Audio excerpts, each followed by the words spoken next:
Mic check, mic check, mic check.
got to stand up strong, think the truth about themselves, to understand what went wrong. I know we can find a way. I know we can find a way. I know we can find a way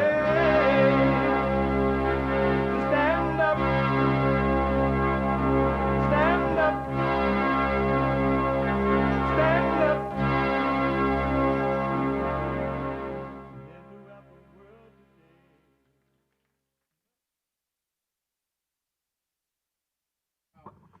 Uniting the races with truth instead of dividing them with lies. We're also rebuilding the family by rebuilding the man. I'm Jesse Lee Peterson. Good morning. Hi, y'all. The rain has finally gone for a minute in California.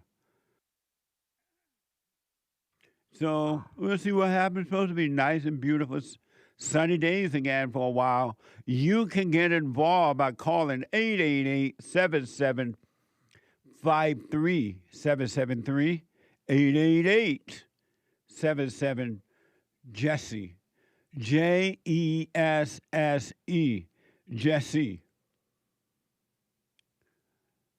Jesse, Jesse. And my biblical question this week, biblical question is the first one for the year of 2026, and it's a doozy. It is a doozy, and it's only for those who want to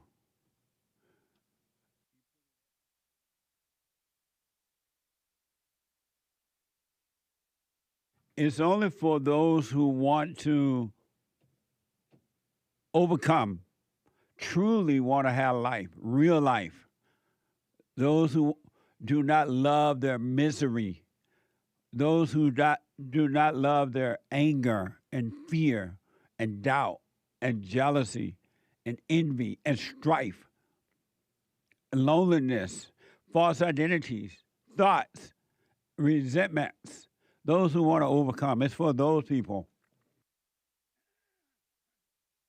It is not for everyone. So, for those who want to overcome, what's the difference between animal nature and human nature? What is the difference between animal nature and human nature? It is an amazing question. We have every way that you can watch and support the show listed on jesseleepeterson.com/show, jesseleepeterson.com/show. And if you're out and about, running around, doing whatever it is you're doing, and you just can't watch the show, you can podcast. You know you can podcast. But you can also still listen to the show as it is happening, no matter what you're doing. Whether you're out and about ramming your car or truck against ice, trying to stop the law enforcement from doing their job and getting a false sense of right from it. Whether you're out working out, walking, running, or jogging, or whatever. Or just plain old taking your children to a public school because you don't love them at all and you rather get your ego feeling at work. And so you say, oh, raising the children, they don't appreciate it. I need some ego thrills. I'll go to work and they'll tell me how wonderful I am at work and they'll give me a plaque and I'll get rewarded for it. You still can be listening to the show on your phone. And then when you get home, podcast, so you can see the rest. But you can listen on your phone by calling the listen line on TalkStream Live at 605-615-4131. 605-615-4131. 631. And to donate and have your comments read out loud, go to Buy Me a Coffee. buymeacoffee.com/JLP Talk. buymeacoffee.com/JLP Talk. Or Bond JLP Cash App. Bond JLP Cash App. Oh, I forgot to tell my experts I want them into the studio. I have a question for my experts right in a minute, as soon as we get rolling. I have a question for the experts. But for now, it's Friday. And Friday is like a laid-back, relaxed day. No particular topic. It's whatever's on your mind. You can get it off your chest.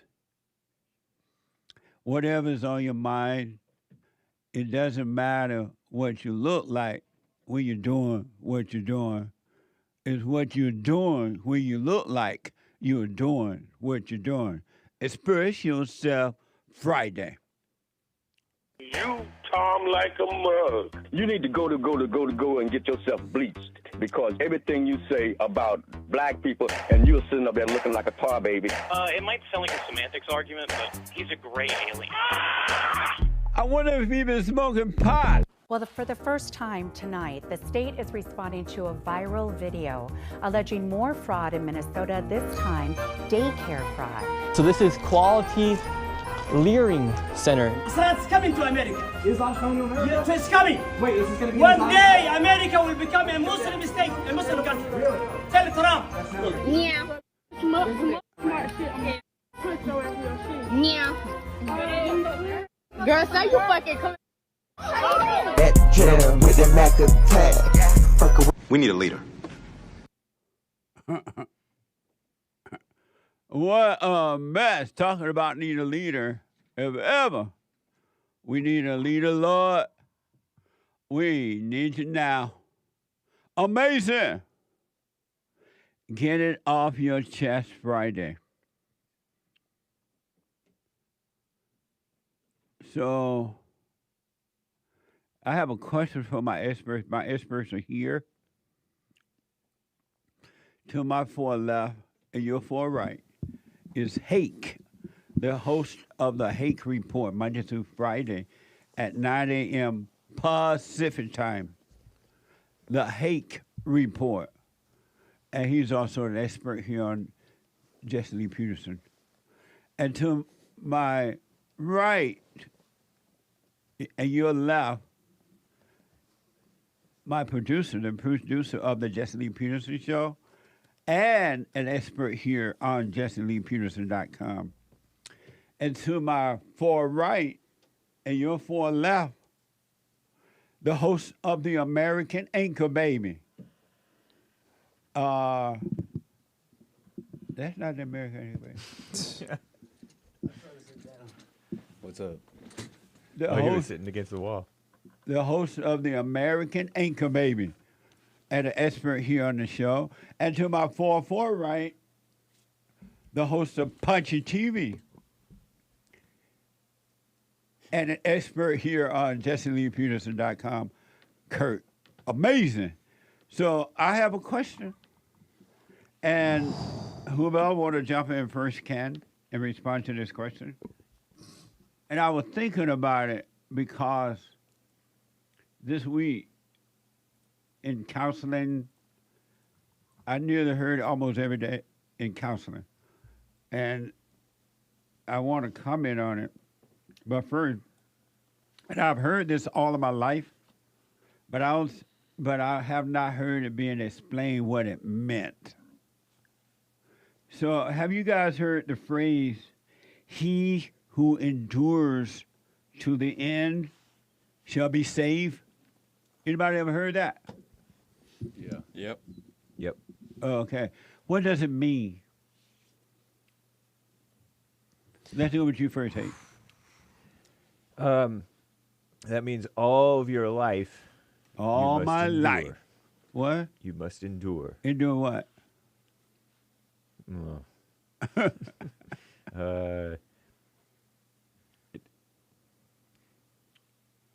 You trial, looking at AI? trial, temptation. I wanted the exact. You looking at I wanted AI. the scripture. I wanted. It's Okay. Matthew 24:13. Okay. Trials of many kinds. Okay. You seem uncertain. Next. What does it mean there? You've heard it before, right? Yeah, I've heard it before. Yeah. What does it mean? He that keeps the faith, and by keeping the faith, doing the work that's been called upon us, praying every day, repenting, and doing the best, in fact, rejecting the devil, I'd say, to the best of our ability, while leaning on God, basically. And that is something that we must do every day. We can't stop. And we have to endure that for the rest of our life. For the rest of our lives. Okay. We have to suffer until the end. And when you say to keep the faith, how do you keep a faith? You keep the faith by looking at what Jesus teach while he was here. And you do what he says to do. To love others, to pray, and there are a lot of other things, but respect who watches over you, which will be your bishop, is what I'm learning. Okay. So, yeah. What does it mean, hey, anchor baby? He who endures to the end shall be saved. I gotta say, I mean, I've heard it. I heard it growing up. I think it's like a Christian thing, no? Yeah, so I definitely heard it. It's not Catholic for It's sure. one of and Catholics say enduring. He's starting to fight. You know, growing up, I think I might have thought about it a bit growing up. I think I used to think enduring was just like taking like a bad situation and stuff like that. Physically enduring, like in a run or something. You know, I think about it maybe a little differently now. But I guess endure all things. Endure all things that need to be endured. You know how like you don't want to do certain things? It might be different for everybody. That's what I think to endure. What is it that I have to endure? Here's an easy answer. Endure all things that need to be endured. Cop out. Right? You'll know it when you feel it. Oh, what does it mean? Thank you, Anchorman. Kurt. Mm-hmm. To endure all things. He who endures to the end shall be saved. What does that mean? You've heard of that growing up, right? Not really growing up, not more till recently, till I started on my own journey. Well, okay. But I'd say, I think it means you got to go through hell to get to heaven. You have to endure hell, and on the other side is heaven. Okay. That's it? Yeah. Okay. Amazing. What I realized deeply that it means, and to add to what you guys have said, this week I counseled with several guys who had made children with either their wives or out of wedlock children. And these guys, eventually the woman break up with them or they break up with her, and she tried to take the children, go to court and blah, blah, blah, and all that kind of stuff. And then she would sometimes move away, either from the state or definitely from the guy, and to keep the children away from him. And what I noticed is that the guys, because they really want to be with their children really bad, they would sometimes move away from one state to wherever she moved. And then I noticed that they catered to the woman. they try to do everything they can to please her in hopes that she would let him see his children. I mean, some of the stuff that they do for these women in hopes that she would let them see their children, and then the woman still won't do it. And if she doesn't, she wants to be supervised, him to be supervised. She put on all these restrictions on him. He moved to the state. He, in some cases, get rid of his own home to move away and then still catch hell. What would you suggest that a guy do in that situation? Because he really wants to see his children. What would you suggest if you were walking down the road and some guy said, you know what, Derrick, I'm moving away to my baby mama, the mother to my children, moved away, and now I'm going to move to there too because I really want to see my children. What would you suggest? Well, first, I definitely tell him not to go around America following this woman. I would tell him to stop chasing her and start looking within yourself, start really seeking God. And that's if he follows Christ. Now, if he doesn't, then I'd probably address it a little different. But what about his children? But if he's not following Christ, what would you say? Right. If he wasn't following Christ, I'd definitely just tell him, stop following this woman. That's the first thing. And be a man. And but what about his children? Stay where you are, do what you have to do. But he wants to see his children.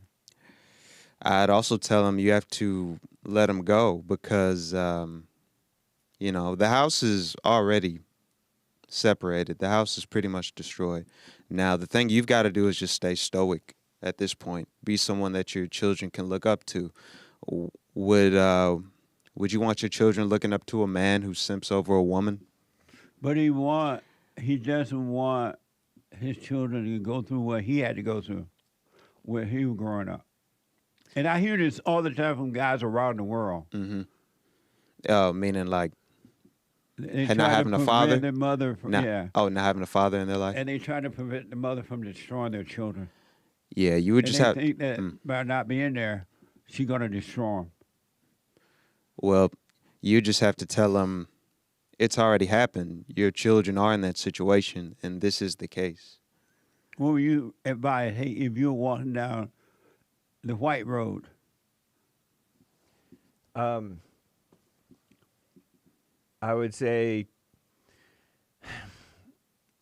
let it go because you're not doing right by yourself, by the woman, or by the kids.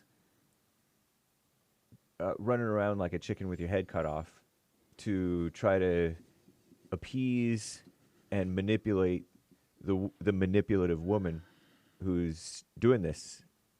And because you're sacrificing what's right for your intentions of not messing up your kids the way that you were messed up or whatever. I think it's a really bad mistake to have intentions going into any relationship or towards what you want for your kids. A lot of times, for example, I knew a man who his mother yelled at his younger siblings especially, and he really hated that. Yeah. And so he made it his intention not to allow his wife to do that to his kids. If anything, he would be the bad guy, you know, with the temper.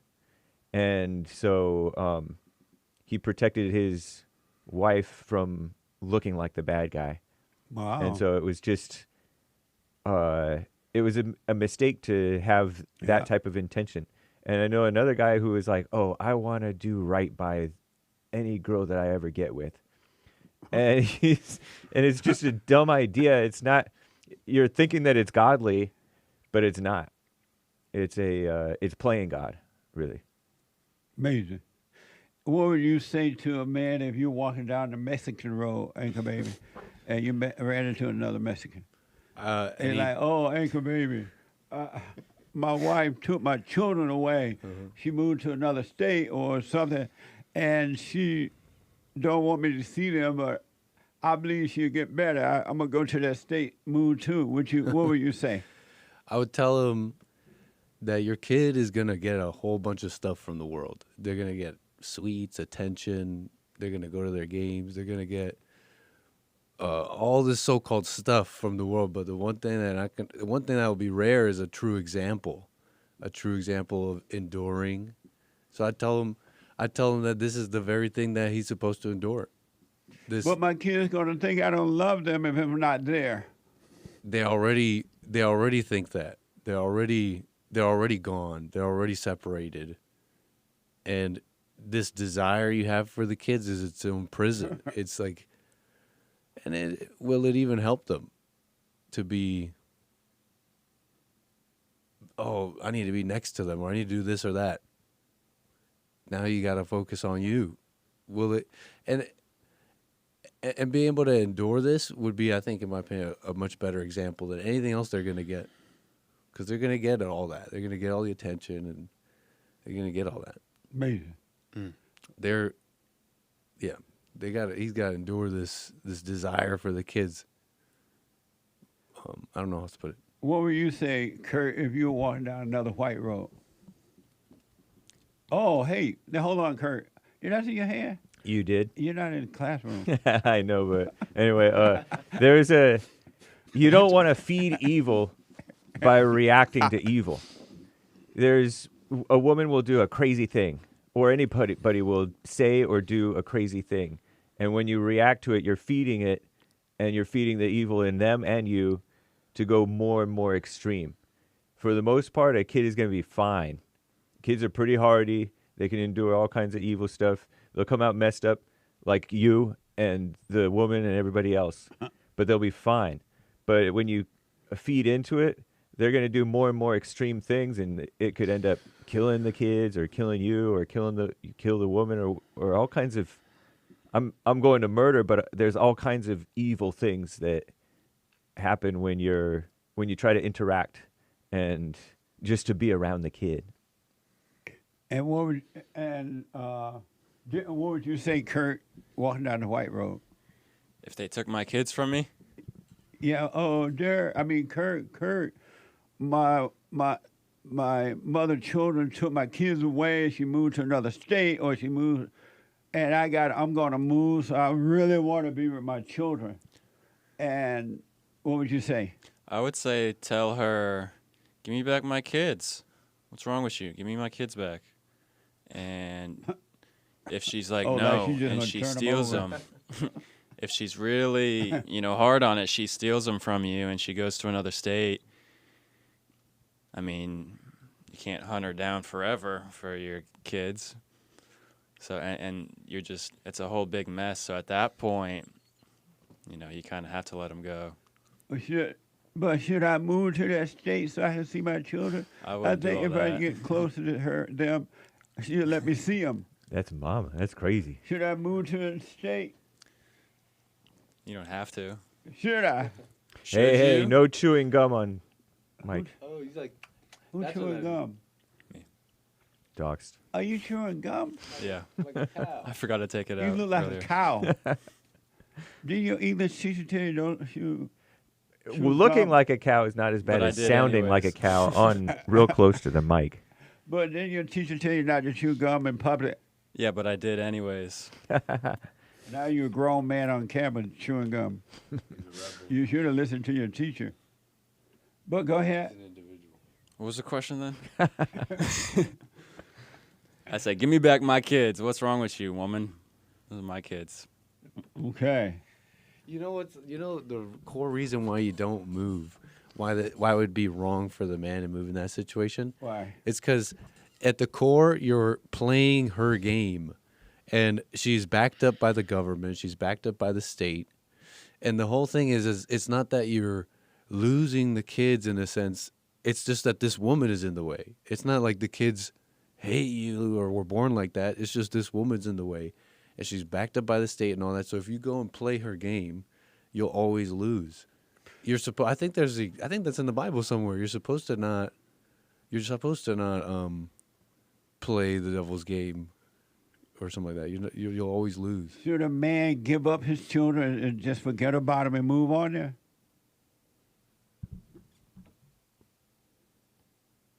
Like, pretty much, essentially. Yes or no? Yeah, basically, yes. He should forget about his children and move on. Yeah, because look, I'm talking about as being this example. What's the one, like, imagine, like, you could get all these things from your dad, like, oh, stuff and attention, but imagine, like, when you think about your dad, you think, oh, he's weak, or when you think about your dad, but when you think about your dad, and he was a good example, strong example, this is part of it. If you go in all weak. You're not going to know that growing up, though. Nope. I doubt you will. So you still got to do the right thing. So you said, yeah, he should just forget about him and move on? Basically. Did you ever mean those sweet things? He might think about him. He might call. He might send a letter, maybe. He should call him and send a letter or something? Maybe one day. But pretty much forget about him. So he should forget about him? Yeah. What do you say, Kurt? Should he forget about his children and move on? Yeah. I'm sorry? Yeah. And you say yes, why? Well, why just keep worrying about it? And she's just going to bring you deeper into hell if you try to step foot, close to your own children. She'll use them against you. So there's really, you just got to give it up. Okay. What do you say, Derrick? Should he forget about his children and move on? Don't call them. Don't try to contact them. Don't try to convince the woman anymore. Should he just forget about them? Definitely not. Why not? For one, those are his kids that he's been given by God to guide through the world. So to say no to that responsibility. She won't let him guide him. And the court is on her side. Yeah, I understand that she's making it hard for him, but he can still do whatever he can to be in their lives. Like what? Always seek communication with the wife and see if you guys can. She won't communicate. If anything, I just leave the door open for communication. If it's going to profit her. Yeah, I'd just leave the door open for communication and also do what I can to see my kids, as long as they know that I'm putting forth an effort. Okay. I think that's what's most important, and that's pretty much that. Should he forget about the children after realizing that she's going to not let him see him and move on? Definitely. And why you say definitely? Because then you're not feeding her ego. Because when you're chasing her, she loves, hates that, and you're only encouraging her. And I noticed that my relationships with the gals improves when I don't chase them, when I don't, I forget them basically, and then it's not that she's ever gonna come back necessarily, but you have a better chance forgetting them. But he doesn't want her back for her. I'm asking. I know, but I'm talking about for the kids' sake too. Oh, he should just forget about his children. Don't try to contact them or anything anymore. Move on. Right. Okay. As long as they're under her. I disagree. Why? To say, hey, I'm done with my kids, and you mean don't contact. Right. You meaning like no more contact. And this could go on for a decade. On. You would be okay with this going on for 2 decades. Right. No communication. Right. Yeah, I disagree. Why? Right after this break, I guess. And the thing is, the kids are gonna judge, and they're so petty in the way that they judge like that. Let me take a break. Back in a moment. We'll get to your calls too. Did you ever mean those sweet things? Check out my book, For Raised to Responsibility. I show you how I was able to overcome anger. The spirit of anger was taken away from me. I had it. And as a result of having anger, I was insecure. I had doubt, worry, fear. I was in a fallen state and didn't know it. And it wasn't until I went and forgave my mother who tried to turn me away from my father. I forgave my father for not being there and returned back to him. My spirit connected with his spirit, and through him, I was able to return to God. And I have perfect peace. Perfect love casts out anger. And when anger is gone, fear and doubt, worry, insecurity, suicidal thoughts, all of that is gone, and you are free. Amazon.com, Barnes & Noble, or if you want an autographed copy, you can go to my website at rebuildingtheman.com or call 800-411-BOND.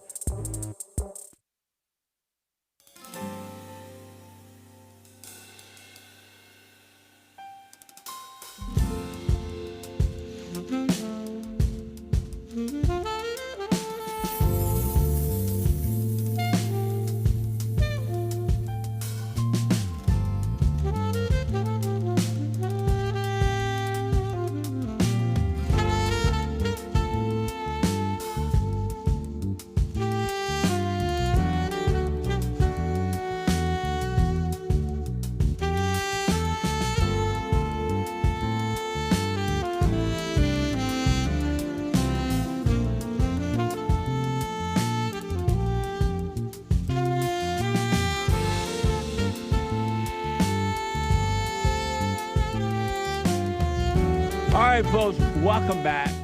Good morning. It's Friday already, December 9th, I believe. That's amazing, 2026. Couple announcements.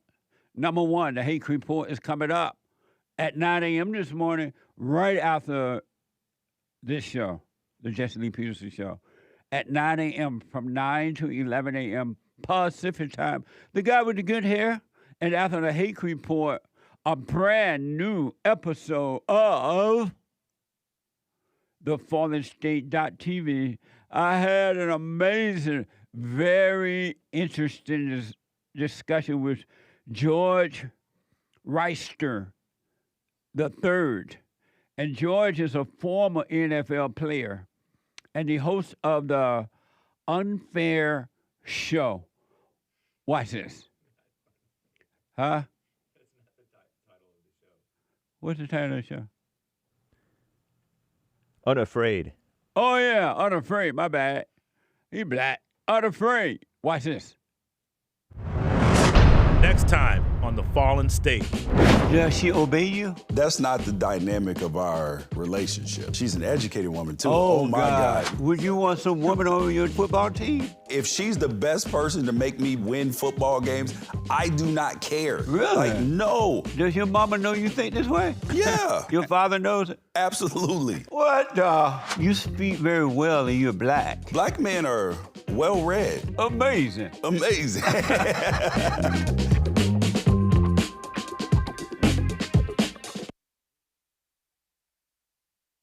Amazing. You can support the FallenState.tv right there on YouTube by becoming a member, or just LeePeterson.locals.com. I appreciate it. And then after that, flying high, not all fentanyl, not all pot, but natural energy given to him by God. The American Anchor Baby, right after the FallenState.tv. And you don't want to miss it. He's flying high. And he's not a DEI pilot. He's a Google pilot. He learned to fly by Google, whatever. Amazing. And then fellowship on Sunday. Everyone is invited. Everybody and their mama, we have the best fellowship ever. If you're in town, in the LA area, anywhere surrounding, come on down. If not, you can watch it live on the YouTube channel there by going to rebuildingtheman.com/church, rebuildingtheman.com/church, or, that's it. The meeting starts at 11. Doors open at 10:30, and meetings start at 11 a.m. Pacific time, 2 p.m. Eastern time. and they are amazing. And this year, our theme is endurance. Endure to the end. Amazing. So, real fast, I forgot where I left off. Oh, go ahead. Well, he was talking, but I was talking too. Yeah. And there's I have two thoughts. In addition should to the father, yeah, should he just be done with the children and forget about them? Yeah, because she's taking them away from him. She's already you already messed up when your evil self got with her evil self, and that's when the kids got messed up before they were even born. You know what I mean? Yeah. And there was something else, but I forget now. And it'll come to me. And basically, the reason is. Oh man, I had it too. Because she's got her whole purpose is to destroy those kids to get to you. So if you play her game, you're playing along with the destruction of the kids. I think I remember what I was thinking about the Bible, like something about splitting the baby in half. Is that in the Bible, or is that like the Greeks or Romans or something? No, that was Solomon when two women, one was a real mother, one was a fake mother, pretending to be the mother, and they were arguing over the baby, and he's like, "Well, fine, I'll cut the baby in half, and each of you can get half." That's and literally insane. The stubborn, angry fake mother was like, "Yeah, fine," and then the other one was like, "No, give it to her." Did she steal the baby from the hospital? And then Solomon gave the real mother the baby, because he was the wisest man on earth. Amazing. Where's Solomon now? In heaven, He baby. wasn't that wise. He did. But Derrick, you said he should not. Yeah, no, he definitely stop should. all communication. He should not. Oh, yeah, he definitely shouldn't. He raised his hand. I gotta respect that. Quite. And respect your elders. One of one of my favorite things about my dad, who was there, was that he was barely there. The best thing about fathers is they're pretty much hands off. They let you raise yourself, and whereas other people who don't have their fathers, they have this emotional imagination idea about what a father should be. Yeah. Oh, we should come to my games, dumb stuff like that. Play catch with me. And you were saying, Derrick? I'd say no. You should definitely continue to pursue your children, but watch yourself as you're doing it. Don't overdo it for sure. If you see if you're jumping through every hoop, I wouldn't jump through every hoop, but I would also accept Would you jump that through one hoop? It depends on what you define as a hoop, and what I'm saying is hoop and Holland. Hoop and Holland. What I'm saying is you've got to lay in this bed that you've made. You've decided to sleep with this evil Jezebel woman, so you've got to deal with the repercussions. You know, sometimes you've got to, if you're staying in the state that you're in, you've got to buy plane tickets and have your kids come and see you. Are they going to cost them the thousands? Sometimes. Well, in an extreme case like that, you've just got to do what you can and just, you just got to catch the fruit that drops, If she decides to give you visitation, hey, you've got to cherish those hours, those days, or whatever. So it's just you've got to suffer the consequences of your actions, essentially. So, but I think the reason I'm saying that is because I just know people who grew up without a father, and the way that they carry themselves emotionally and spiritually is just, I wouldn't want that on a lot of people. So as long as they see that their father is pursuing them and wants to be in their lives, kind of like it reflects how God is with us. It's like he's very patient. He wants us, but, in this case, the mother. God don't pursue us. Yes, I'd say he is. Why? The door is always open to salvation. He leaves the door open, but it doesn't pursue you. He's always chasing after you. He's always for you. I'd say that. He definitely is. God does not chase you. He definitely. He'll leave you right in your hair. Yeah, he'll leave you there. He won't tell you to come out or anything. He'll leave you there. He will never leave you alone. I'd say that. Yes, he will. He'll never leave you alone. Yes, he will. Unless you decide you want to be separate from him, he'll respect that decision, but he'll never leave you alone. I'm telling you, there's scripture to back that up, but he'll never leave you. God said, "Be still and know I'm God." And that's all I ever had to do was I saw my dad working. I'm like, nice. He was always working. And that was all I needed. Yep. Okay. Just a nice little example. And then this. Your hand. Oh, yeah. No. That's right. Fathers are always trying, and they never appreciate it. It's even worse. It just makes it worse. Yeah.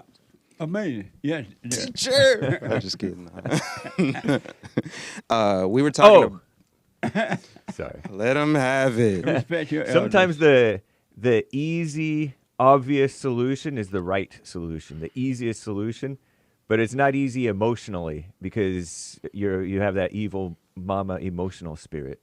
But the easiest and right answer is to let it go. It's the simplest solution. Before you answer, Derrick, too, it's like, it's not every situation, but I've been around growing up, that energy of a kid I knew and kind of knowing their situation, and the father there's a separation or something, and the energy of their father being just a weakness. There's something like, you could almost, I didn't even know the C word back then, which you guys are thinking, what's the C word? And I'm pointing at, hey, what are you guys talking about? Like husbands I have no idea.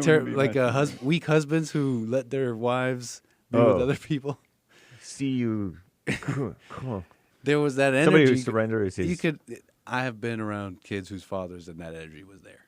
I'm just saying. I'm sure that was pretty toxic for them. Yeah. Yeah.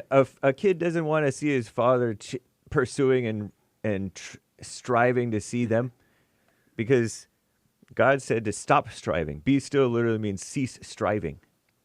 Okay. Yes, you were saying something there. I was saying, sorry, kind of thinking now, but I was just wrapping. To wrap it up, I'd just say you should definitely continue to, I guess, I don't want to say seek, because the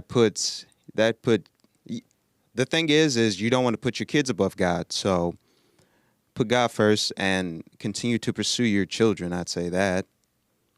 Because kids that grow up without a father, their life is a lot tougher for those kids. I'd say that for sure. And I know that because I know kids who grew up without a father, and they're in some dark places right now. So the importance of a father, or at least, and also the people that I know, their fathers don't pursue them. So they feel some type of way about that. And I understand that we should watch our emotions, but they have no comprehension of what it is to even watch themselves, because they didn't have a father to lead them, and maybe somebody else will come along the way to teach them. But the point is just, I think you should continue to pursue your children. It is what it is, because you slept with the Jezebel. You got to suffer the consequences. Kurt, but she may change her mind and let me see him if I keep trying. You would say to them what?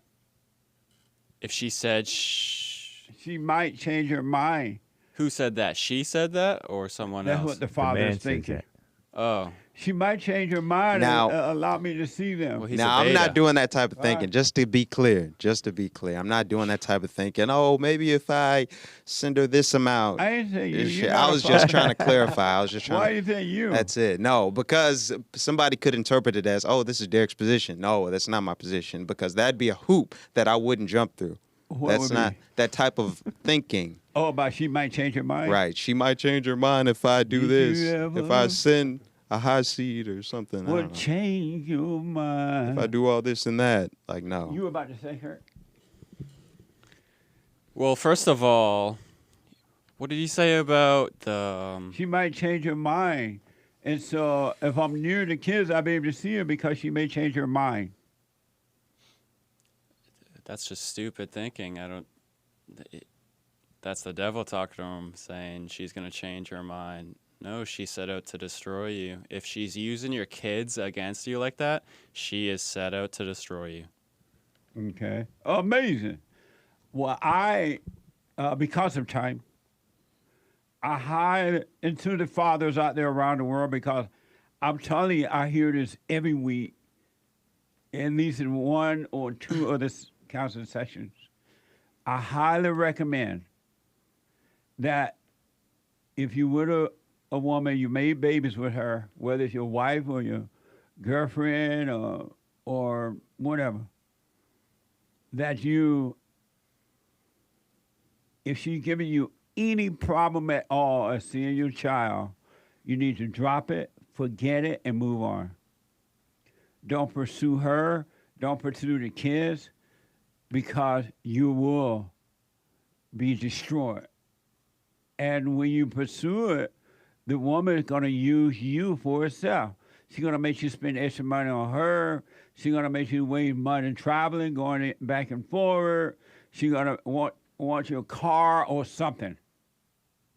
And she's going to take advantage of it. And you're going to do it thinking that you're going to get a chance to see your kids. If you have lost your children to the mother of your children, I highly recommend you move on. You made children with the wrong woman. You made children with the devil. And she's never going to change. It ain't going to change. And the reason that you think it's going to change because you listen to your thoughts. And those thoughts are telling you, well, if you move closer to her, or if you give her this, or if you do that, she might change her mind. It ain't going to happen. You listen to the devil. And you should not want to be with your children. Don't want to be with them. Because whatever you want for, you make that your God. And you'll do anything for it. You do anything to try to get it. You should want for nothing. You should only love God with all your heart, soul, and might first. With nothing along with nothing or no one else. But love God. And then pick up your cross and walk. Meaning pick up your ego, follow Christ, so that you can die from the ego. And those who die from the ego, enduring the death of the ego, you shall be saved. But if you want anything or anyone more than you want what's right, you should only want the truth, nothing else. And the reason you guys are chasing these women, I did the same thing with trying to get my son. And I didn't know it better at the time, but I learned. And if you want for, because it's painful when you really know that you're not going to see your children anymore, or it's going to be made difficult. So you go into an ego pain, and you start listening to the devil, and you think your pain is real. And the woman, you make a fool out of yourself trying to see the kids. If she take them away and the courts has supported it, or even if they're not, you made children with the devil, the daughter of the devil. And so move on. Forget about it. Don't even think about them. Just go back to working on yourself. Go back to the truth and let the truth work on your behalf. And the truth will take care of you. Maybe one day, out of nowhere, something can change. But don't love the truth because you're hoping for that. You love the truth because you want to come out of your hell. Stop chasing these children behind this woman because you are wasting your time. And it's all ego anyway. So don't chase them. And don't listen to thoughts about it. Because they'll tell you to do these stupid things and you end up doing some crazy stuff. And you still don't see your children. You got to know that if you made a baby with a woman that is holding your children back, that's an evil woman. She's never going to change. Ain't nothing you can do to make her change. Her heart is wicked. And she doesn't love the children. She doesn't love you. And she doesn't even love herself. And you're giving her a thrill by pursuing the children or her or anything. Don't move to another state because she moved there thinking that somehow or another you're going to see your children. It ain't going to work. Don't want for anything. All right? You're not supposed to want for anything in life because you make that your God. You could want for money and you find yourself robbing a bank or stealing it from someone or something. Don't want for anything. Let them go and endure, and you shall be saved. Work on yourself. All right? What do you think about that, Derrick? It just went off. What do you think? I see where you're coming from. I'd say I'm not, and I just have to clarify my position because I see comments saying, "Oh yeah, he's backtracking." No, you see comments? Yeah, I was just looking at comments, but y'all be like looking at comments while you're talking. Sometimes. Really? Yeah, sometimes just to see. How do you communicate and think about comments? I don't even be thinking about comments when I'm communicating. I get done with my position, I just read comments. That's all. I hear when people call into the show, they like looking at the comments as they're trying to communicate on the show. Amazing. I only do that because... But go ahead. Because it's just a teaching or learning moment. So all I'm saying is leave the door open. That's all I'm saying. Now you're trying to prove to the comments that you're not changing. Or just to clarify, because if I don't get the message across, it's, there's no point. But just to clarify, I'm just saying, leave the door open and don't play her games. Because what you were talking about, moving to the same state that she's in, you're just playing her game. I wouldn't even get on an airplane and travel over there. Yeah, I wouldn't. I mean, in that situation, I don't know if, let's say in this scenario, there's school and I only get the weekend. I might go out there, get a hotel room, go see him. That's too much money wasted. I mean, money is money. You can always get some more. Nah, we going to rob the bank. You don't have to rob banks. It's 25 or 26 now. But what you going to get? You going to join the child care program under government and then act like you got a child school? Now, also, it just depends on where you are financially, because the guys guys well off, they can just, move around and get a house right next to her, sabotage the woman, Last word. You're right. Let it go. Last word. Worship God. That's it. Last word. I changed my mind. Not even a letter, actually. Did you? Oh my gosh! I realized from this conversation guy. that not even a letter. You gotta let go, bro. And maybe send your kids a letter. You're playing a little bit with the devil. Playing with the devil. Last word. Yeah, let it go. If they want to see you, they'll find a way. Kids. The Christians saying, "I shall not be moved, like the tree that's planted by the water." I shall not be moved. Shouldn't be moved by her games. I shall not be moved, just like the tree that's planted by the water. Lord, I shall not be moved. When I come back, your phone calls, folks, I'm going right to your calls. I got to take a break. Hate news is coming right now. Not the fake news, but the hate news. Hey, I'll be back in a moment. 2 more hours to go. Open line Friday.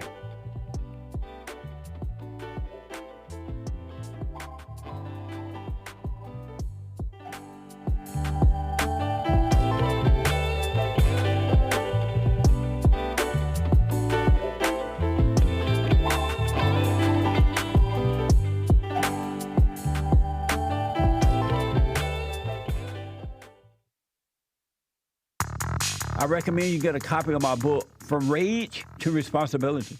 I write about how the spirit of anger was taken away from me 29 years ago. I forgave my mother who tried to turn me away from my father, and I returned to my father, and through him, my father on earth, and through him, I was able to return to God. No man or woman can return to God unless you go through the Son. And men are sons of God. They may be weak, pathetic examples of it, but it's the spiritual order of life. God in Christ, Christ in man, man over woman, and woman over children. So get From Rage to Responsibility. I write about that. Go to my website, rebuildingtheman.com for an autographed copy, or call 800-411-BOND. And donate to my nonprofit, Bond, the Brotherhood Organization of a New Destiny. We are rebuilding the family by rebuilding the man.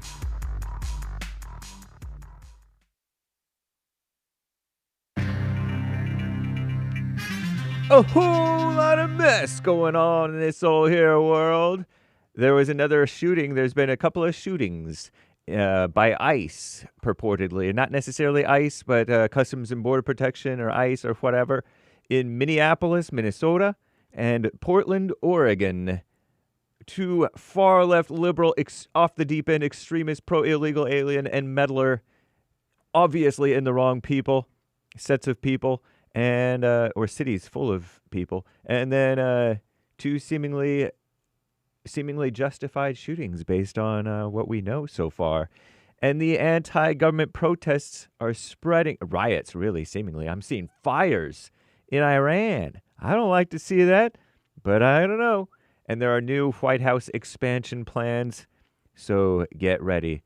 This is the end of hour 1 of the JLP Peterson Show. It is Express Yourself Friday. You can call in, although the lines are full right now. The lines are full, but you can call in every so often just in case one opens up. Whether you're young or old, agree or disagree, you're welcome to call in to the JLP Peterson Show as well as to the Hake Report and American Anchor Baby. All 3 shows happening today, in addition to the Fallen State, which would be very cool. And you can also super chat buymeacoffee.com/JLP Talk for the JLP Peterson coffees, or on YouTube, wherever you prefer, Rumble, DLive, etc. Pilled.net.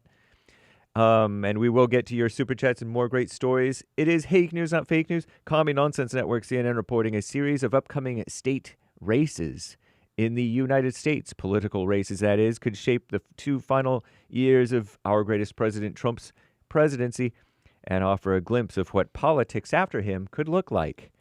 2 American, so-called American, cities, they don't look like America anymore, are on edge after separate shootings involving federal immigration agents this week. In Minneapolis, immigration tensions on the rise, demonstrations flaring, communist riots, really.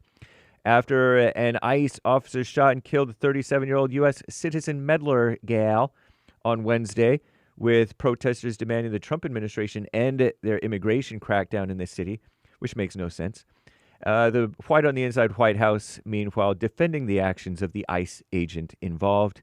He appeared to be justified based on people's review of all available footage. Appeared to be quite justified. The woman quite unjustified in her actions.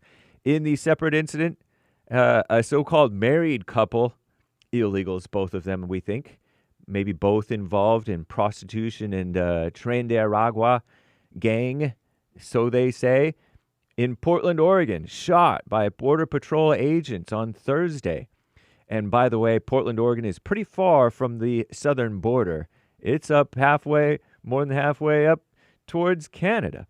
And they're allowed to go everywhere, these illegals. Degenerate. A law enforcement agent official said the agents were conducting a traffic stop and fired when the suspects attempted to run them over. Portland's mayor has called on ICE to suspend operations in the city until the shooting is fully investigated, which also makes 0 sense. Lawmakers are pushing to limit the powers of our greatest president, Donald J. Trump, in Venezuela, as uncertainty mounts over his next steps in the deepening conflict. Thursday, a handful of so-called Republicans joined the demon rats, I call them, Democrats, to advance a resolution that would limit future U.S. military force in Venezuela without congressional approval. The final resolution not guaranteed to pass, but the vote deals a symbolic rebuke to the president. It comes just days after the Trump administration launched a strike on Venezuela and captured the so-called president, Nicolas Maduro, without the approval of Congress. It was a police action.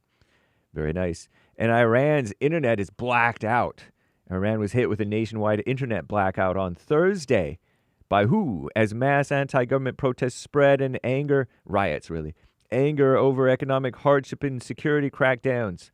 Authorities shut down the internet access. So Iran itself shut down Iran's internet and phone lines shortly after protests erupted in Tehran and other major cities.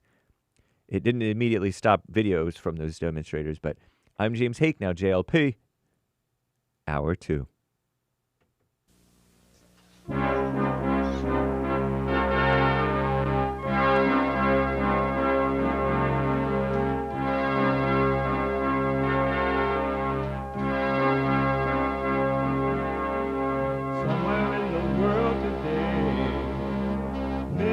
to stand up strong, think the truth about themselves, to understand what went wrong. I know we can find a way. I know we can find a way. I know we can find a way to stand up, stand up, stand up.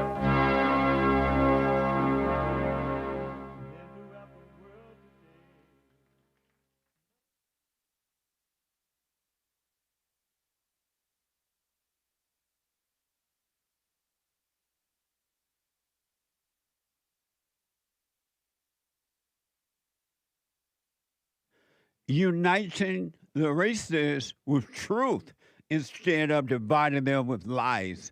We're also rebuilding the family by rebuilding the man. Good morning. I am Jesse Lee Peterson. You can get involved by calling 888-7753-773, 888-77-JESSE, Jesse. Jesse, and my biblical question, what's the difference between animal nature and human nature? What is the difference between animal nature and human nature? Amazing question.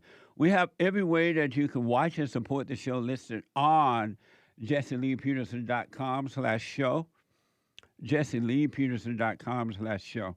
And you can, if you got to move about, you just can't sit and watch the show right now, you can podcast, but you can still listen to it live as it is happening on your phone, no matter where you are, anywhere in the world. You can listen on your phone. And then when you get home or wherever you're going, you can watch it too. You can listen on your phone by calling the listen line on TalkStream Live at 605-615-4131. 605-615-4131. And to donate and have your comments read out loud, go to buymeacoffee.com/JLP Talk. We're going to get to all your super chats as well. Buymeacoffee.com/JLP Talk or Bond JLP Cash App. Bond JLP Cash App. Amazing. It's a spiritual battle. It is truly, it is not physical. It's spiritual. And as soon as you can really see that for yourself, the sooner you will be free. You'll be free. But as long as you think it's physical, you will be enslaved. It's amazing. And what's also amazing, it is Friday. It is Express Yourself Friday. It's a easy day, no special topic. But it is Express Yourself Friday. Whatever's on your mind, right? It is Get It Off Your Chest Friday. You, Tom, like a mug. You need to go and get yourself bleached because everything you say about black people and you're sitting up there looking like a tar baby. It might sound like a semantics argument, but he's a great alien. I wonder if he's been smoking pot. Well, for the first time tonight, the state is responding to a viral video alleging more fraud in Minnesota, this time daycare fraud. So this is Quality Learning Center. It's coming to America. Islam coming to America? It's coming. Wait, is this going to be One day, America will become a Muslim state, a Muslim country. Really? Tell Trump. Yeah, but if you say some smart shit, man, I'm gonna put your ass. Yeah. Girl, say you. That jam with the Mac attack. We need a leader. Amazing. A spiritual battle. And white folks, whether you accept it or say it out loud or not, it's up to you. You're under genocide in your own country, the United States of America. It happened in Mommy Africa, White people under genocide. It happened in Europe, UK. Look at the UK. And now it's happening in America. Amazing. 888-77-JESSE. Let me go to a first-time caller out of Texas. SESARIO. SESARIO? SESARIO. Out of Texas. SESARIO, you are on the air. Hey, Jesse, good morning. Good morning. First of all, I want to say it's nice to meet you and everybody else on the show. I listen to you every day. Right on. Thank you, man. So I don't want to take up too much of your time, man, but I just want to get something off my chest real quick, and I have a question for you as well. So I'm going to make it quick. I have a best friend of mine. I have two best friends, and this is my other best friend. He is black, right? You black. And I've known him. I've known him you Mexican? pretty much. Yes, I'm Hispanic. Okay, Hispanic. But, okay. But I'm American first, I always say, because, it's my home. Right. But anyways, I've known him all my life, and, he has a kid with a Mexican girl, and they separated years back, and he started dating a black girl. And ever since he started dating that black girl, he became, so liberal, and he never used to be into politics, right? And what bothers me so much is that, he's so liberal, and of course he's my best friend, so it hurts me a little bit because I just see him going down the wrong path. And he doesn't even have to be Republican or conservative, none of that. But all I see him is just bashing Trump, Republicans, bashing police, and, and my mother's a police officer, so sometimes I take it a bit personally. And lately with this shooting, all I see is, him, posting, well, ICE is the enemy, and all Republicans are racist and pedophiles and everything. But he never talks about Democrats. You know what I mean? There's so much wrong going on the left side of things, but he never talks about it. And it's just hard to see him going down that path. So I want to know how to deal with it, because he calls Trump supporters racist, and, we're in a cult and stuff like that. And, seeing him hear that, it's it makes me upset. Not upset because he believes what he believes, but the ignorance is upsetting, especially coming from somebody I care so much about. How old are you? I'm 29. And he is the same age? He's 26. Oh, okay. And so you want to know how to deal with him? Yeah. Concerning that? Let me ask, why does it bother you at all what he thinks or says? Why are you bothered about it at all? I think normally if somebody is that way, it doesn't really bother me. But again, it's it's him and somebody I care so much about, and to see him only look at he's so indoctrinated, and to see him right. be so brainwashed, it just, I understand. It's kind of upsetting to see that. You know what I mean? But he's not thinking for himself, and he calls other black people coons and sellouts just because they support Donald Trump or just they're conservative in general. Right. I understand that. But the problem is with you, because if you loved him, you would not care about what he thinks or says. You would not judge him for it at all and let him suffer in his hell. He has a right to be wrong. He has a right to live in his hell. And you should not be thinking or feeling anything about it. If you guys discuss these things, if you disagree, you have a right to disagree, but you shouldn't get mad about anything that anyone think or feel. They have a right to be wrong as well. So the problem is you need to drop, you're judging him for being wrong, and by you judging him, judgment is hatred, and you're loving what you hate. And so don't judge him at all, and let him be in his hell. Let him be in his misery. Don't try to bring him out of his misery. Most people love their misery. They love their hell. They love the sting of pain and all that. So leave him in his hell, but don't judge him. Don't be mad at him. Yeah, and that's the thing. I try to discuss it with him. I try to have civil debates with him, but every time he disagrees, he starts getting emotional and starts just talking insults and stuff like that. And I'm kind of well, damn, dude. Yeah, well, be done with him. Don't argue with the devil inside of your mind, and don't argue with the devil inside of other people. Move on. and be glad to see his true heart, and that he's never really been a friend anyway. It's always been fake. So be happy to see that the truth is allowing you to see that, but don't be mad at him for the way he is. Yeah, I think it's just ever since he started dating that black woman, it's just like he changed like completely. But that was already in his heart, though. Anyway, he was already that way, and you were showing him a showcase personality while you guys were growing up being friends, and he was showing you a showcase personality. Now you're starting to see the real person. Yeah. And he has a little son too, and and it kind of worries me. Like, once the kids, they become what they're raised around. You know what I mean? I know, and I have two daughters. But I want you to know, you said you have daughters? Yes, I have two daughters. Okay, but you're wrong for worried about another person or children, somebody else's children, and all that. Yeah, you're right. You're right. And every time I see him post something on social media and it's like irritating, I try to think back to what you say, let them live in their hell and stuff like that. Yeah.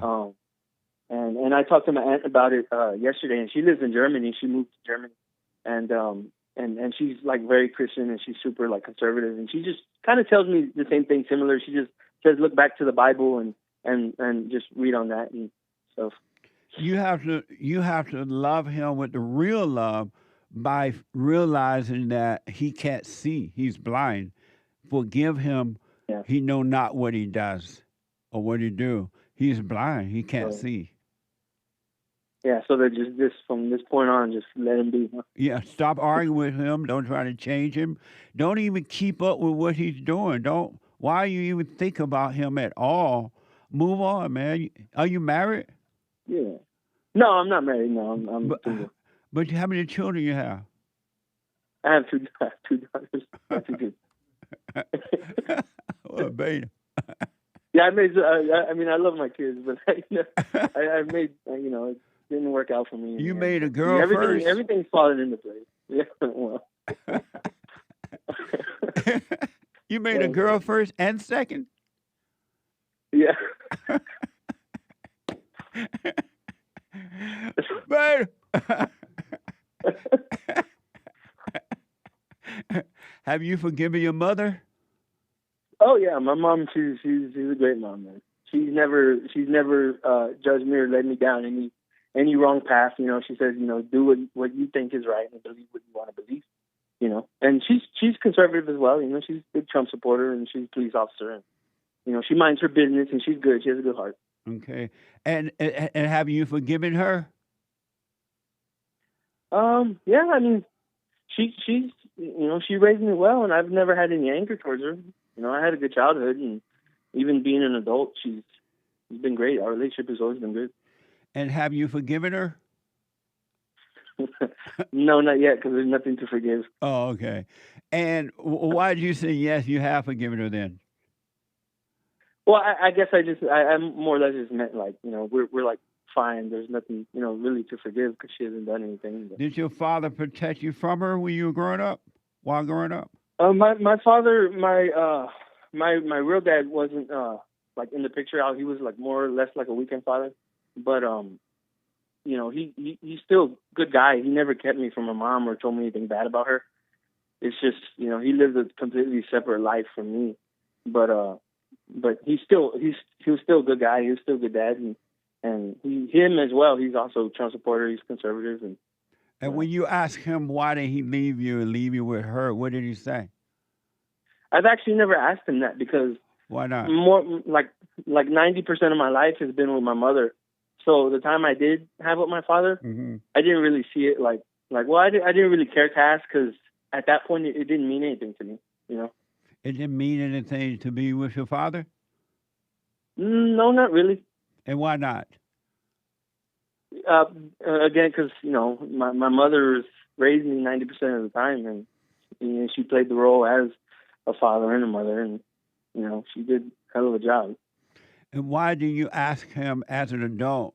Why do you ask him why did he leave you? Because it's a thought that really hasn't crossed my mind. You know, I'm an adult. I'm almost 30, and you know, I'm doing fine. I live alone. I have a good job, and my kids are happy, healthy, and my father, there's nothing really I need to ask him for. Amazing. He didn't really give me anything. I'm sorry? He didn't really give me anything, so. Why not? Because he wasn't around.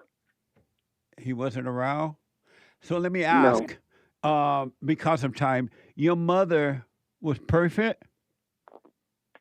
She wasn't perfect. She has her flaws, but in terms of raising me and teaching me and stuff, she did a good job. And give me an example of her flaws that she had. Let me see. Back when I was younger, I mean, you know, she did work a lot, so sometimes she was a little more shorter tempered, but growing up, I kind of didn't really understand that, you know, and she makes, you know, flaws here and there. I mean, like, you know, no human is perfect, you know. So when you were growing up, she was short-tempered, and you didn't like that. You give me one other thing you didn't like about her. You wish you didn't do or would stop doing. One other thing. One thing I wish she would stop doing is, I guess, it's not a bad thing to be so generous, but to chill out on that a little bit, because some people may take advantage of that. And you know, she puts everybody first before herself, and at this point in her life, I think she needs to let people, you know, do more for themselves. Have you forgiven her for the lack of patience while you were growing up?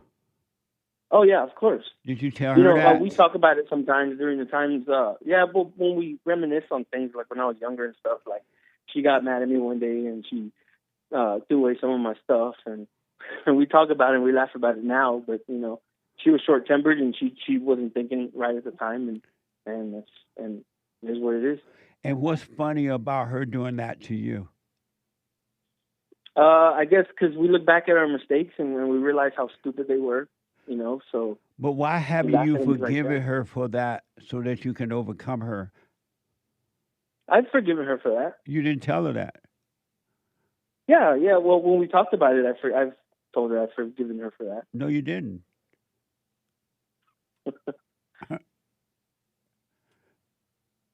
Well. How will you overcome her if you don't forgive her, so that God can forgive you and turn you back to the spirit of the Father? How will that happen if you don't forgive your mother? If you don't say to her, I'm sorry for resenting you when I was growing up, you had no patience. You were short-tempered and you were this. I realize now that you couldn't help yourself. I'm sorry for resenting you for that. Why? How will you overcome? How would God change that nature if you don't forgive her?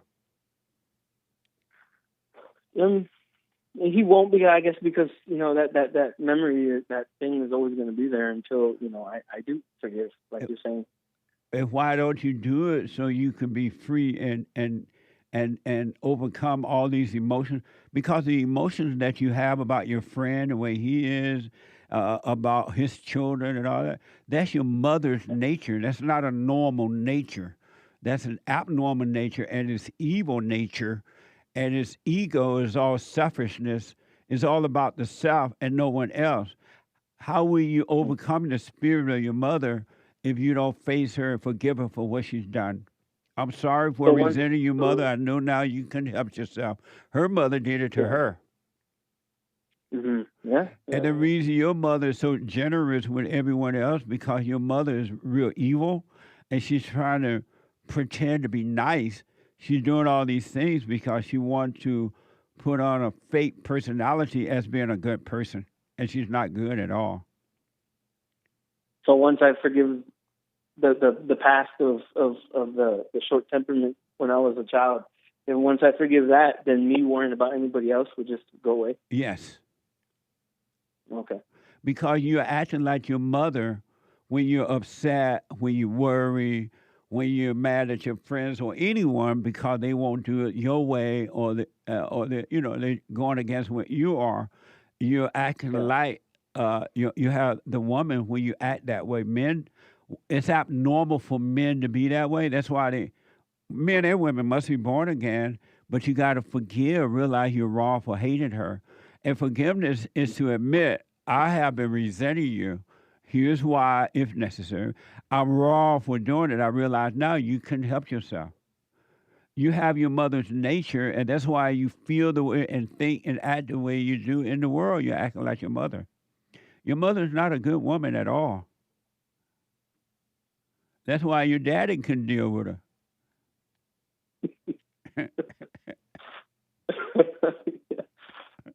So, well, then I guess that's just something that I'm gonna have to do, and you're right about if her mother did to her, because I've been told growing up how their childhood was and stuff, So, now you're right. So I guess that's just something I got to do, and then for the most part, I don't worry about anybody, and I think that part of me worrying about my friend will fade, because I feel it fading away, but still that thought still lingers around here and there. I'm sorry. That thought still lingers around of me worrying about my friend. And the reason you had that thought, because it's evil. You're living in your imagination, and you believe those thoughts, and all of those thoughts are lying to you. But you have identified with them, and they make you feel emotional. They make you feel angry. They make you feel up and down, and all kind of stuff. You gotta overcome that by forgiving and stop calling those thoughts and those emotions you. But you're just like your mother, man. Yeah, you're right. I'll definitely work on that and forgiving that small little piece of my past. And when you forgive, when you truly forgive and realize you're wrong for being angry or judging or resentful, when you truly forgive, you will truly forget. Mm-hmm. Those thoughts will be taken away from you. But those thoughts don't want you to forgive because they want to continue to live inside of you and deceive you to make you think that it's you and it's not you. Yeah, you're right, man. I'll definitely do that, and I want to thank you for giving me this amount of time that you've given me. And one other quick thing. Sorry, go ahead. Do what you want, but I recommend that you have a talk with your father. Why did you leave me with her? What happened? I haven't heard your side of the story, Dad, or whatever you call him, Leroy. What happened? Why did you leave? You need to hear him out so you can forgive him as well. Otherwise, if you don't forgive your mother and love your father, every woman you meet will be your mother, and you won't be able to deal with her. Mm-hmm. Yeah, you're right, because I can't deal with my daughter's mom. Right, of course. Yeah. That's why you made girls.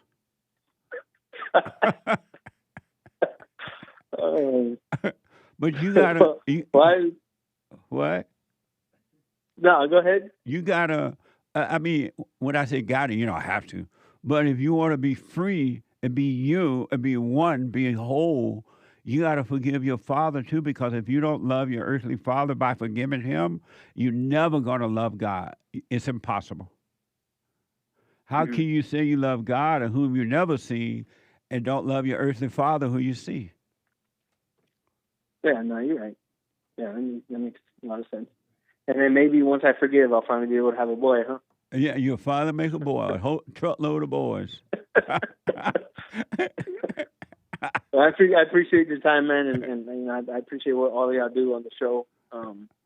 Y'all getting out there is just great. I was in California the week of Christmas, and I wanted to go to your church on Sunday, but my flight out was early. Oh, okay. Maybe next time. Yeah, next time, come on by. Let me ask, are you doing the silent prayer? No, and it's something I got to do. You got to start working on yourself, man. Yeah, no, for sure. And just stop calling those thoughts you, and don't be afraid to face your mother, because the devil going to tell you, oh, she did the best she could. She worked hard. She's nice, and she's this and she's that. Don't be afraid to face her. You face her anyway, and don't be like, Mom, forgive me. I'm so sorry.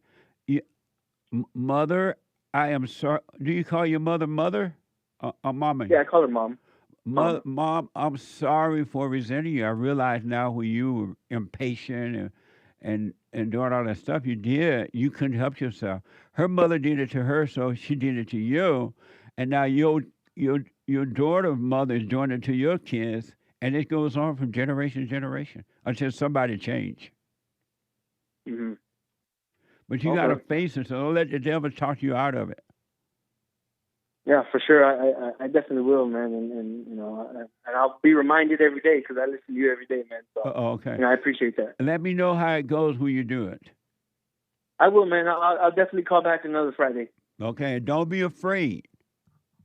Well, even if you are afraid, let's say you're shaking in your boot when you face her, shaking your boots, but do it anyway, and you would never have to shake again. Yeah. And you would never pick another woman that's just like your mother. Mm-hmm. All right. Sounds like a plan, man. All right. Let me know how it goes. Let's do it, and I'll let you know. All right, man. Thank you. Thank you, everybody. All right, buddy. Amazing. 888-7753-773. Let me go to Lucas out of California. Lucas, you are on the air. Hello, Jesse. How are you doing? All is well, Lucas. Hey, good morning. I wanted to ask, I know it's the new year, and you've been busy probably, but did you watch the Punchies Wednesday, day before yesterday? Not yet.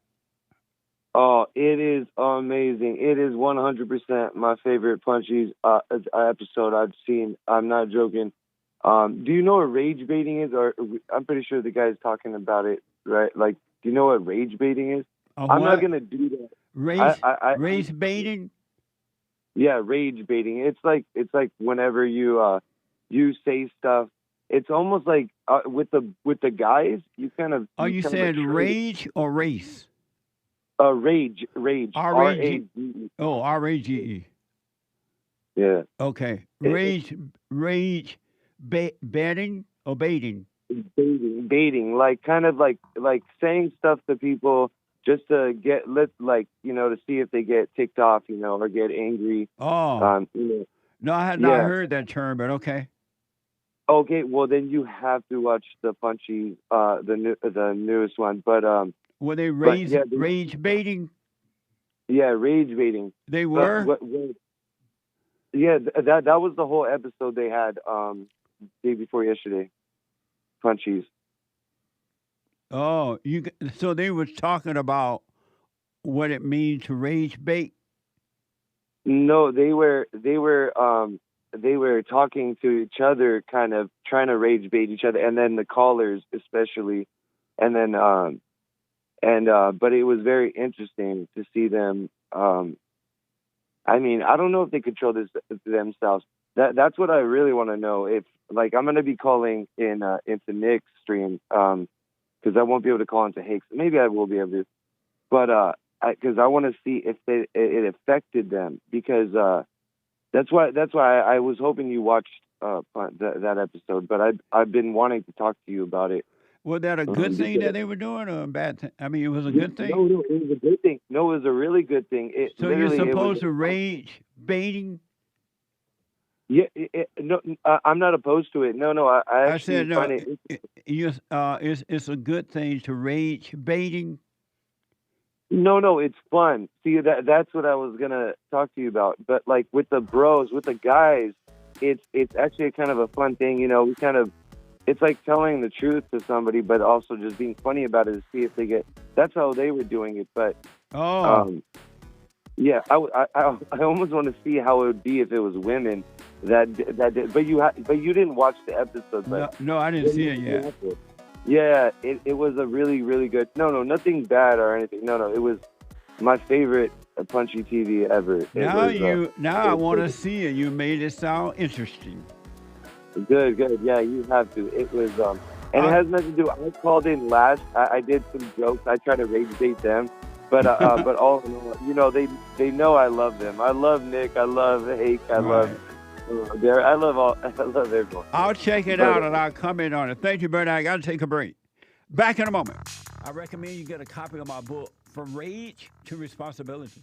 I write about how the spirit of anger was taken away from me 29 years ago. I forgave my mother who tried to turn me away from my father, and I returned to my father, and through him, my father on earth, and through him I was able to return to God. No man or woman can return to God unless you go through the Son. And men are sons of God. They may be weak, pathetic examples of it, but it's the spiritual order of life. God in Christ, Christ in man, man over woman, and woman over children. So get from race to responsibility. I write about that. Go to my website, rebuildingtheman.com for an autographed copy, or call 800-411-BOND. And donate to my nonprofit, Bond, the Brotherhood Organization of a New Destiny. We are rebuilding the family by rebuilding the man.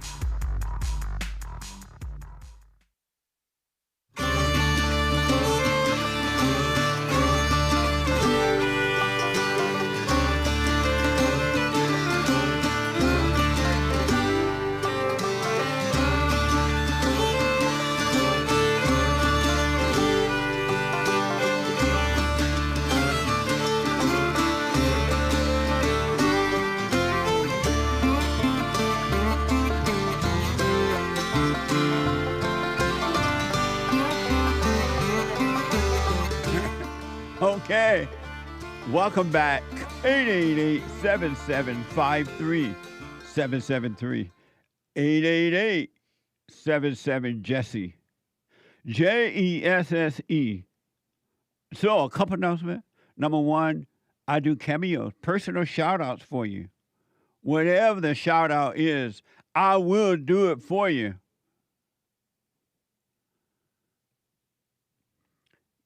Birthday shout-outs, wedding shout-outs, anniversary shout-outs, encouragement shout-out, whatever the shout-out is, go to Cameo, CAMEO.com/Jesse Lee Peterson, CAMEO.com/Jesse Lee Peterson. And don't forget fellowship on Sunday. Doors open at 10:30. The meeting starts at 11 a.m. Pacific time, 2 p.m. Eastern time, and you can watch it if you're not able to come in. All are invited. But let's say you can't make it. You can watch it live, or you can podcast at rebuildingtheman.com/church. rebuildingtheman.com/church. Let me go back to the busy phones. Let me go to George out of Minnesota. George, you are on the air. Hello, Mr. Jesse. How are you? All is well, George. I called you back in 2023 when I was coming out of 2 years of PTSD. And I hate to even call it that. I don't want to put that label on it. But I had my mom living with me for 40 years. Wow. Yeah, Wow. Yeah, you asked me last time what's it like being married to your mama. Right. Yeah, and I said it was no fun. And what a mess. Get the phone, Derrick. What a mess. Go ahead. Yeah, it was a mess. So before I called you, I was able to slow my brain down. I never really told you what the PTSD was like, and I hate calling it that. I just got to use it for conversation. Right, yes. But I felt like it was all the demons from hell coming after me and reminding me of the past, all the abuse I went through, and condemning my future, you know. Yeah. My mom she has not been able to overcome all of it, and I took that on myself. Like it was my fault. You know? Became like your mother. Exactly. And I felt like I wasn't going to be able to go on with my life if she couldn't overcome. You know, like I didn't know how I was going to be able to ever retire or move on with my life if I didn't fix her life, you know. Yeah. And so after I got done with you, I forgave her. But then I kind of told her I wanted a divorce. and I put her in assisted living. Right on. And I forgave my father, but my father is about as liberal and woke as can be. So in the beginning, I continued to have a relationship with him, but it was difficult. He would gaslight me all the time. You know, say things that he knew I disagreed with to get a reaction out of me. Why did you continue to have a relationship? Why didn't you forgive him but move on and be done with him as well? Well, I'm not done with her either because my mom, because I still go over to see her every night for about an hour. Why? I can't figure out why I'm doing that. Stop doing it and find out. Okay. That's one of the things I wanted to ask you about. Now, with my dad, I just didn't feel like I wanted to just try to have a relationship with him because I felt like half of the problem was me.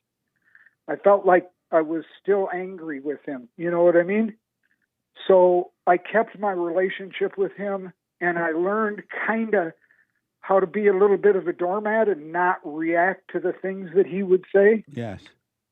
And we're doing kind of okay now. He still tries, you know, he'll bring up the vaccine or he'll bring up how much he hates Trump.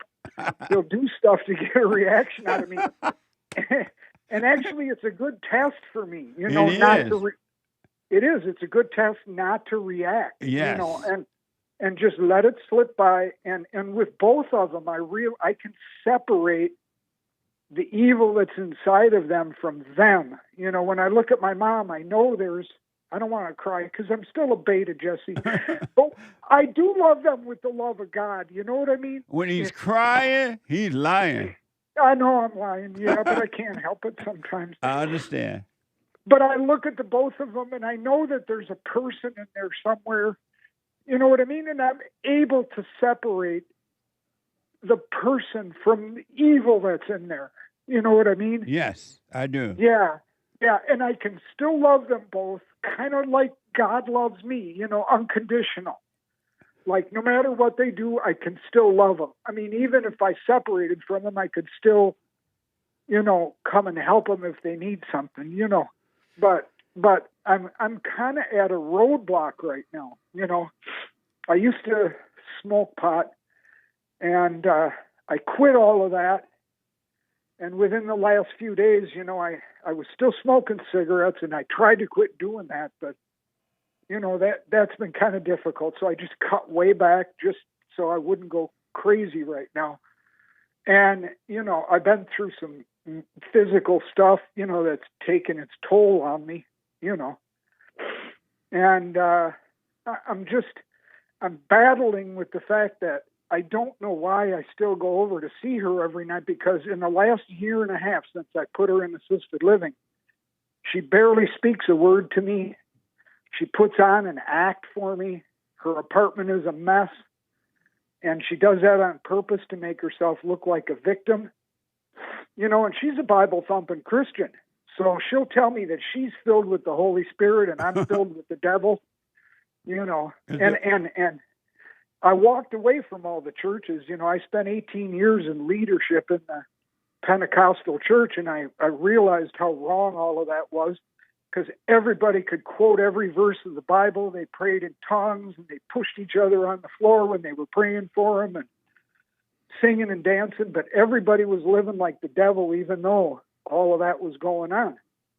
You know, and so, I mean, it's like I'm kind of at a roadblock because I just don't know what to do. I try to let the light of God shine on it, you know, so he can guide me in what to do. And I still go over and see her every night, but it's like she's torturing me in some kind of a way when I go over there, you know. Yeah. But nobody else, I'm the only person she's got left because I just still keep hanging on, you know. And it's not that bad with my dad because I've learned how to deal with him, you know. Yeah. Since I put her in there, I decided to make a big leap. I'm 62, so I decided, because my boss is just like my dad is, and he was torturing me. So I walked away from my job. I just decided to take Social Security. My dad and I both had a boat on the river, but I sold everything I owned and moved in with a friend of mine. And just so I'd have somewhere. I helped him through cancer, so he's letting me live with him for free so that I can just kind of gather myself, you know.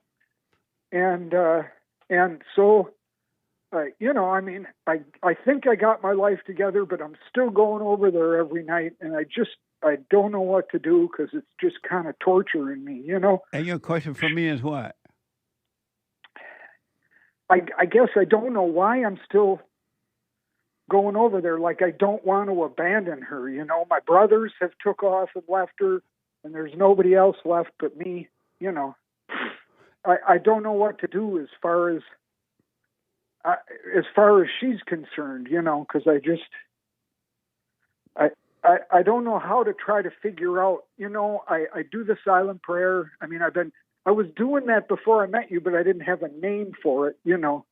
As soon as I came to God and I had this, you know, God put he inspired me with the order of God, you know, God in Christ, Christ in man, man over woman. And, you know, I had those, God, I spent like a Saturday afternoon with God, and all those ideas just came into my head without me even thinking about it. You know what I mean? I do. And then like a day later, I'm watching YouTube and poof, you popped on there, you know. I felt like God gave you to me, you know. And so your question for me is what? Well, I just don't know. Why do you think I still go? I can't figure out why I still go over there every night. Because you hate her. Should I just let her hit rock bottom and just? Yes. Stop visiting the devil. Be done with her. Just don't hate her. Oh, I don't feel like I hate her. Well, then stay away from her then. Okay. If you don't resent her, why are you addicted to visiting the devil? Yeah, I know. I do feel like I'm visiting the devil. You are visiting the devil. That's why your brother and everybody else is gone. Yeah, okay. Sometimes she'll sit there and she'll put the hand over the side of her face that's facing me. She won't say a word to me for the whole hour I'm there. And you go and sit with the devil for an hour every day. Yeah. Do what you want, but I highly recommend you stop it. Don't go back. Okay.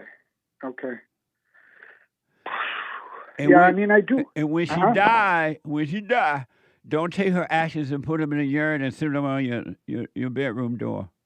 Oh God, no. No. I want to be free, Jesse. I just want to be free. Okay, so if you want to be free, stay away from her. Yeah, 40 years ago when I got to be 18, 19 years old, 20 years old or something, I went down to Mississippi. I love being down in Mississippi. I love the warm weather and the people. And then the two of them were beating the crap out of each other, and the family was falling apart. And I thought she was perfect back then. No. You know what I mean? That's why they were beating her, because she wasn't. Yeah, I didn't see that then. I see it now because she did the same thing to me for 40 years. Yeah. Amazing. But let me tell you this because of time. Okay. You got to endure. Okay. He who endures to the end shall be saved.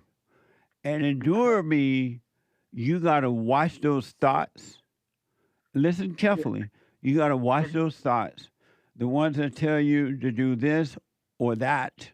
The ones that make you feel good or bad. The ones that whatever. You got to watch them.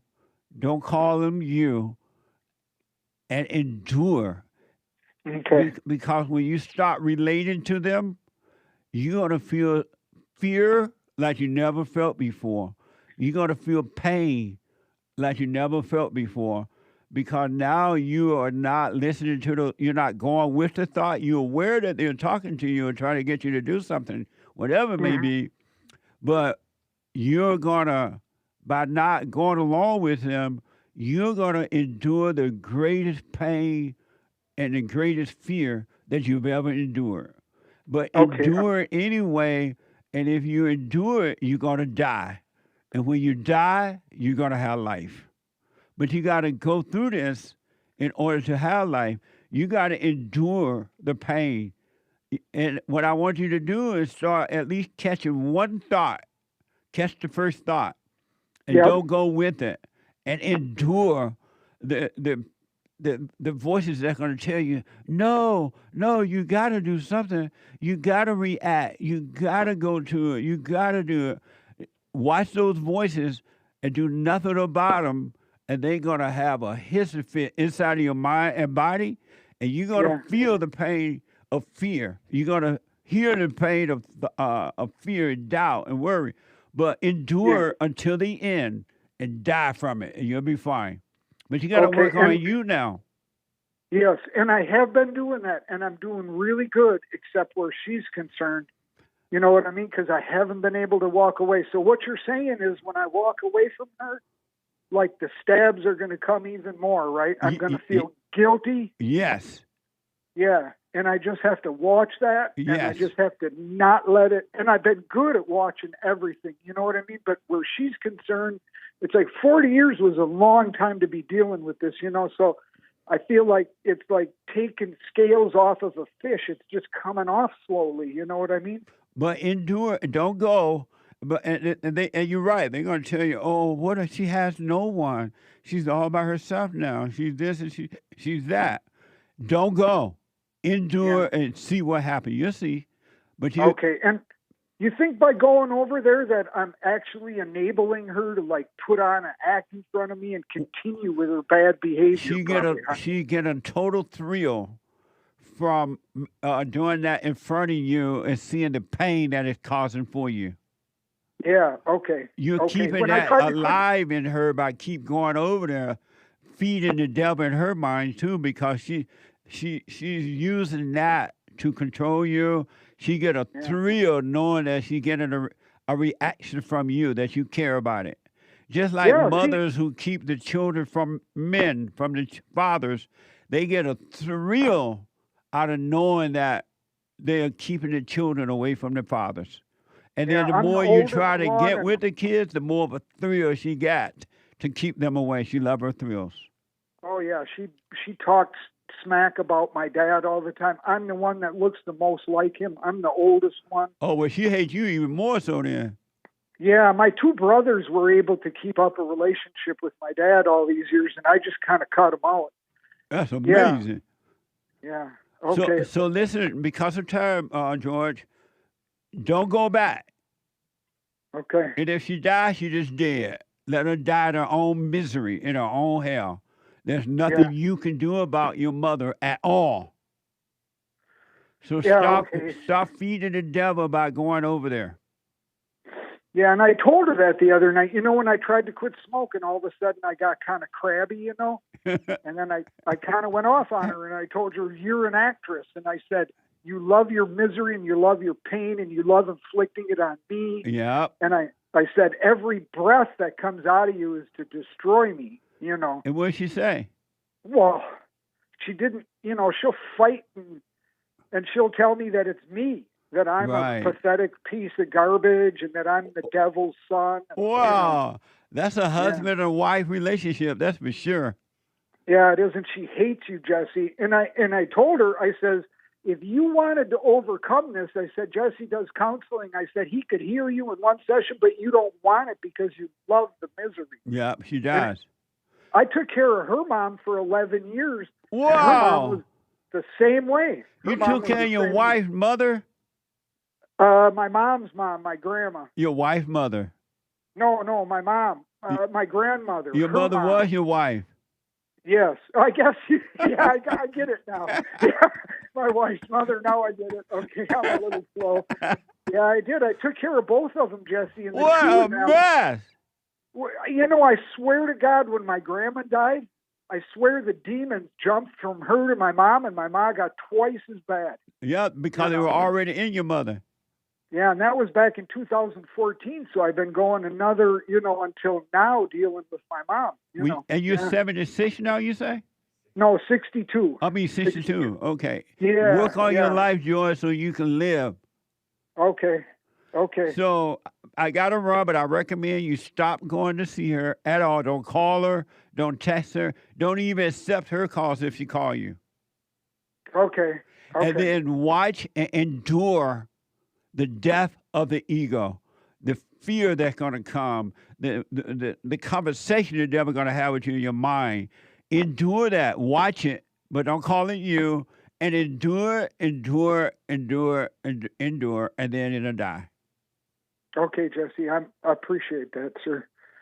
Don't go back, George. I will. I'll call you back after I do this. But don't go back to see her. Okay. Don't go back, George. Okay, yes, sir. I will take your advice to the letter. Right. Okay. Let me know how it goes.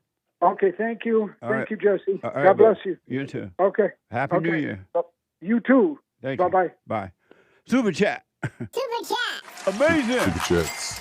Truth for Jesus bought a coffee on buymeacoffee.com/JLP Talk. Play stupid games, win stupid prizes. Let ICE do their job and keep this country safe. ICE, baby. Stay with it, stay with it, stay with it. Amazing. Absolutely. Thank you. X responses to the biblical question. What's the difference between animal nature and human nature? Human nature seems to be worse, says Alex. Janine says, the overthinking and ego in humans is different from the animals. That's what Alex said? Janine says that one. So Alex says human nature seems to be worse. Thank you. I'll put my 2 cents in on Sunday. Janine, the overthinking and ego in humans. And Vogue Marik says... Is she responding to the biblical question? Yep. Oh, thank you, Janine. These are all X responses to the biblical question. Oh, okay. I'll put my 2 cents Sunday. And humans have souls. We burn in hell or go to heaven, says Vogue Marik. Thank you. I'll put my 2 cents Sunday. Skip Laug says, I got kicked through the goalpost of life to be here, but I ain't complaining, no. Here's a little Hamilton to kick off the goal. Amazing. Thank you. Thank you, sir. Thank you. Lin Yen Chin on YouTube. The main difference between animal nature and human nature? Mama drama. It makes us into lesbian and other types of insecure, also known as sinful. B emoji on. Lesbian. Amazing. Thank you, Lin Yen Chin. Lin Yen Chin. Lin Yen Chin. Thank you. Amazing. Larry H. And that was a response to the biblical question, right? That's right. I'll put my 2 cents in on Sunday. Thank you. If Jesus is black, then heaven is ghetto, and they're probably up there shooting right now. What now? Thank you. Z Corp Alpha with a couple of super chats. Due to events in Minnesota, I am no longer a Republican. Fire emoji. And a follow-up, how can you be with God following the recent events of hate in Minnesota? What would Jesus do? Shame. Christian cross emoji. Broken heart. Amazing. And you're right. Those protesters are haters. They have no love. Indeed. What the? Thank you. I don't know what that has to do with being a Republican, though. Fazul says Occam's razor, simplest answer tends to be correct. Tends to be correct. What that? Occam's razor. Simplest answer tends to be correct. Tends. Thank you. I don't understand it, but thank you. Oh, it's a principle. We'll have to read the rest of these later, guys. Thank you all. Thank Amazing. y'all. I'll be back in a moment. I can't believe that hour went by like that. Back in a moment. Hate news, not the fake news.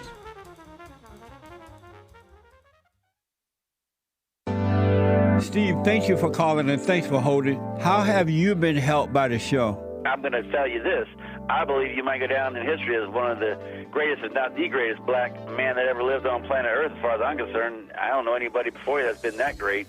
You know, freeing the slaves is one thing, but you've been freeing people of their mind, which matters, it should be anyhow, to you more than anything else, because with the mind not being right, there ain't nothing else going to happen right anyway. If you can doubt every thought because you're not your thoughts, if you can doubt every thought, knowing that you're not your thoughts, you don't create them, they're not from God, that they're from the deceiver, the great deceiver, Satan. If you can doubt every thought, you can be free, just like that.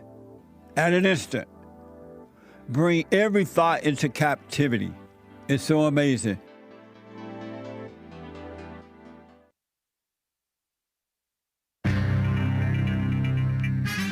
There was a garbage avalanche that buried landfill workers in the Philippines. Imagine that, a mountain full of garbage. And it avalanches, killed one person, 38 people missing in central Philippines. Terrible in news coming out of Commie Nonsense Network, CNN. And Trump has a $200 billion plan to try to bring down mortgage rates. Nice.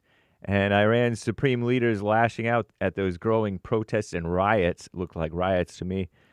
And nice.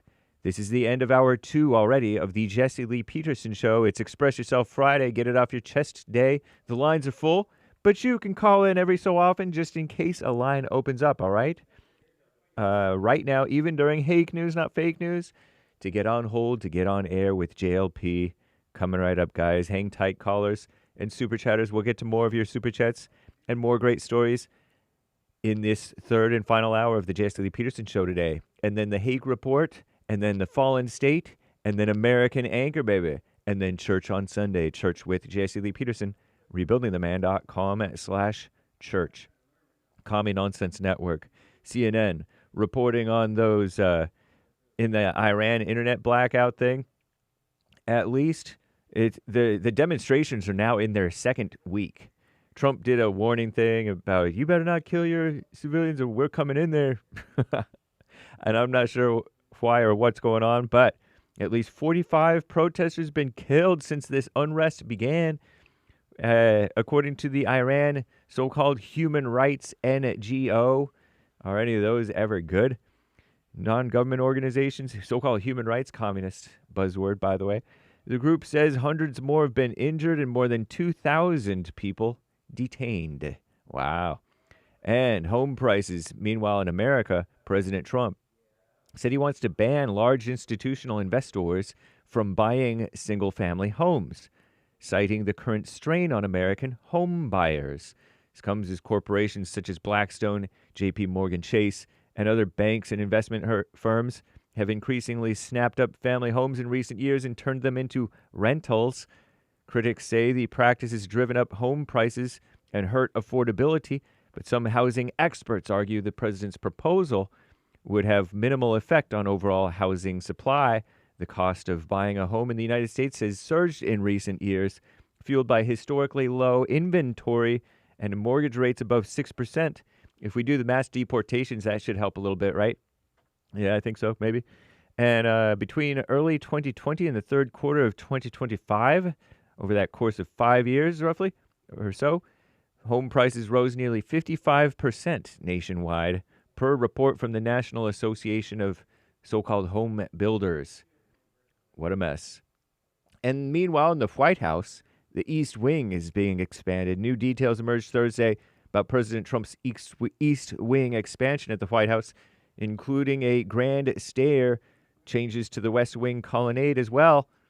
For the first time, a second story on the West Wing colonnade was unveiled, designed to mirror the East Wing.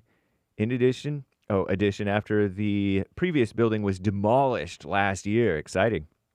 Architect Shalom Baranes, B-A-R-A-N-E-S, offered new insight into the size and scope of the project, which drew mild pushback from some members of the National Capital Planning Commission. The East Wing expansion will include 22,000 square foot ballroom, capable of seating 1,000 guests. Imagine that. With the overall expansion totaling roughly 89,000 square feet. Above ground construction expected to begin around April. And Luigi Mangione, that evil alleged murderer and assassin, due back in federal court today. Mangione's attorneys are fighting for the 27-year-old accused killer to avoid the death penalty in the fatal shooting. Shot him in the back, I think, if I remember correctly. United Healthcare, all one word, CEO. Remember that family man who got shot in the back in the early morning hours in New York City or wherever? And then there was a big old manhunt, and the liberals are like, free Luigi. So evil. I'm James Hake, now JLP, Hour 3.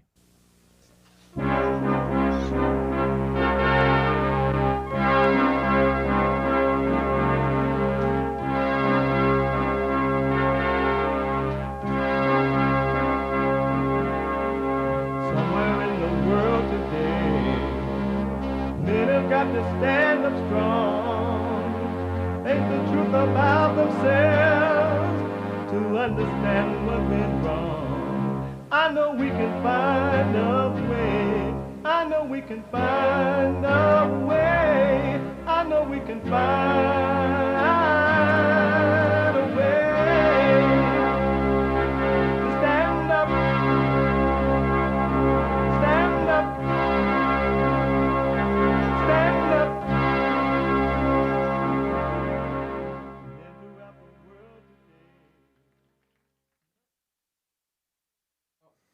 Uniting the races with truth instead of dividing them with lies.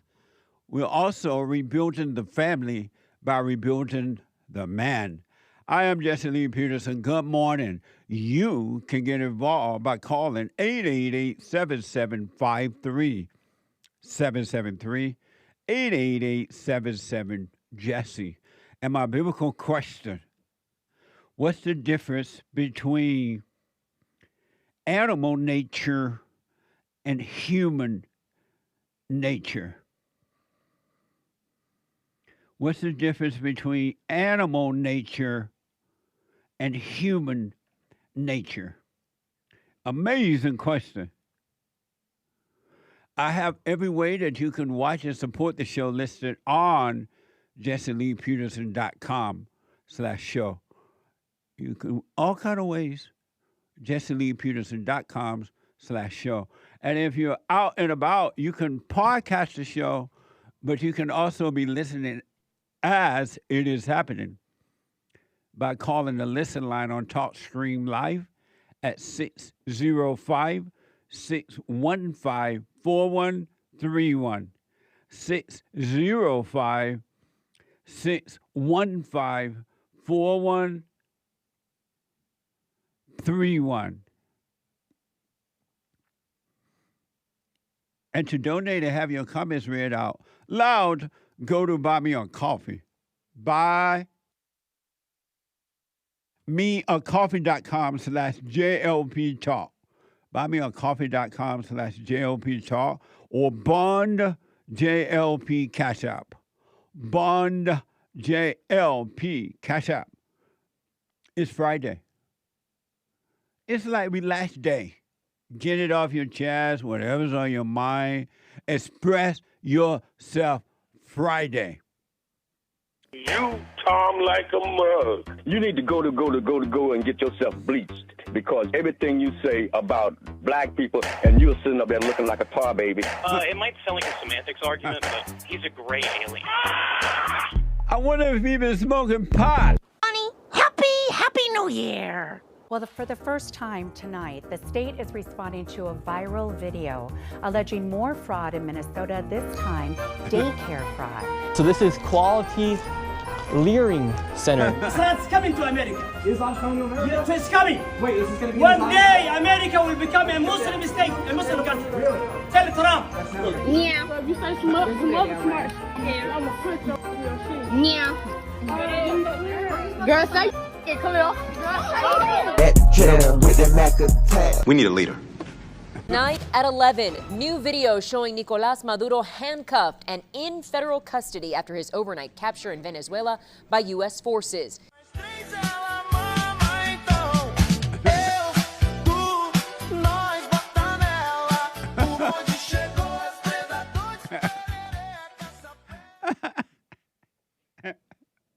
Oh, God. The anchor baby put those millions together, folks. I take no credit. It is so amazing. What a mess. Thank you, anchor baby. That's amazing. I want to show you one quick video in hopes that you will understand that it's not you, but it's something that made a home in you, and that every human being on the planet is possessed with evil until they start to overcome it. Every human being on the planet. All are born into evil, meaning you're born into angry mothers and weak fathers, and you become like your mother. Every man, every male, every female become like his or her mother. And then you have to spend the rest of your life overcoming it. What? By forgiving, so that you can be forgiven and return to the Father. I promise you that. It's a spiritual about it. It has nothing to do with the physical at all. It's not physical. And it's happening inside of each human being. It's not happening outside of you. It's happening inside of you. Now, it's happening inside of others outside of you, and those others may try to attack you or get revenge out on you or get a thrill from making you upset or get an emotion from you. That's the hell in them, though. And they're trying to, the hell in them are attacking the hell in you. Because if you didn't have the hell in you, the hell in someone else cannot attack you. The hell in you attack you, and the hell inside of you, inside of others, attack you, attack them and you. But if you didn't have the hell, you cannot be attacked. I promise you that. I literally promise you that. But you got to overcome the hell. I want to show you an example of hell in this video. A short clip here. This is a black guy claim he received stares from white women and call himself royalty. This is from Grok. This is soundbite 06, I believe, 16, I believe, in the third hour, second hour. This is from Grok. The Post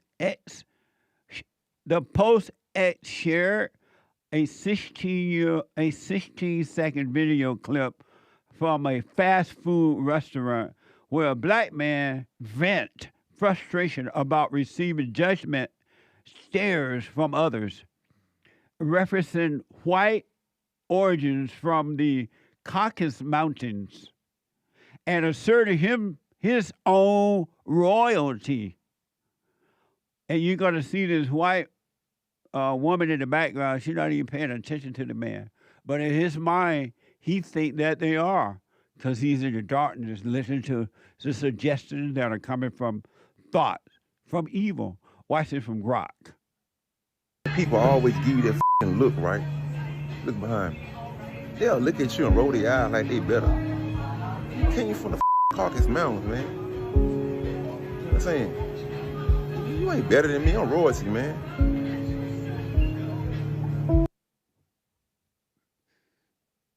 Amazing. He think they're paying attention to him, and no one is paying attention at all. They may look up and look at their hair. What the? But in his mind, it's real. And I promise you, every human being on this planet, you think that what is going through your mind, the thoughts and emotions, you think that that is really happening. And you blame them. You blame an outer source, not realizing that it's in you. And you got to overcome it.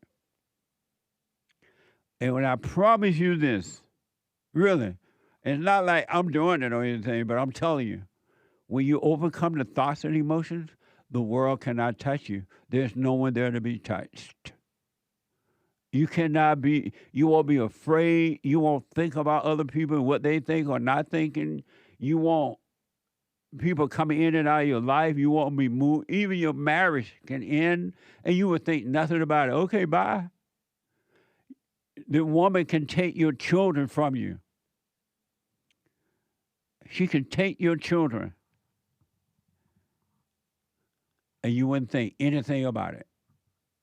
Oh, you want these kids? Take them. You wouldn't think anything about it. You wouldn't judge her, and you wouldn't think you wouldn't miss it, them or her, at all. Like, oh, okay. Because you cannot be affected. It's the only fake you that's being affected, your ego. And you call that you. You hurt my feelings. You call me names. You did this and you did that. and they're not doing anything to you. It's happening inside of you. The ego is being affected, and it loves it. It loves reaction, so it can still alive in you. Stop reacting. Endure. And it will die. It'll be gone, and you'll be free. It's all in you. It's not outside of you. And it's all in the mind.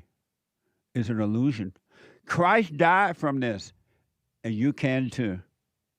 That's what the death of Christ was all about. It's to die from the illusions and then live. But do what you want. But this guy, nobody care about this guy. They don't even think about him. When he walked in, I can see why they may have looked up and went, what the? But they didn't spend the rest of the time looking at him. He's looking at them, thinking that they're looking at him. Because he knows he looks silly anyway. So he's thinking that somebody he's royalty. Yeah, right. The devil look at them, the white people from the Caucasus Mountain, looking at you, and you're royalty. The devil got him going. That's every human being. Harold is out of North Carolina. Harold, you are on the air. Thank you for taking my call, sir. I'm calling. I'm a retired police officer, so I have a little knowledge about using deadly force. Yes. I don't see anybody complaining about the Capitol police officer that shot that woman through the door. I rest my case. Absolutely. Who was unarmed. I don't see one Democratic politician. Had that been any other scenario, that officer would have been locked up and indicted for using deadly force. Absolutely, man. And what gets me is I see all these people protesting. Chicago, Portland, Massachusetts. Why ain't they protesting about their taxes going up? Why ain't they protesting about this kids can't read and write? Why? They were in Chicago protesting in front of Trump Tower about a tax break that all the businesses got because the buildings are empty. So they had to shift the burden of the taxes that were lost to the general public. Yeah. Some people in Chicago got 200% increases in their property taxes. I don't see anybody protesting. But you out there bothering a guy making $70,000 a year? And by the way, if you're here illegally, you're illegal. You committed a crime. Yes. I'm tired of hearing about they've been here 30 years, they haven't committed a crime.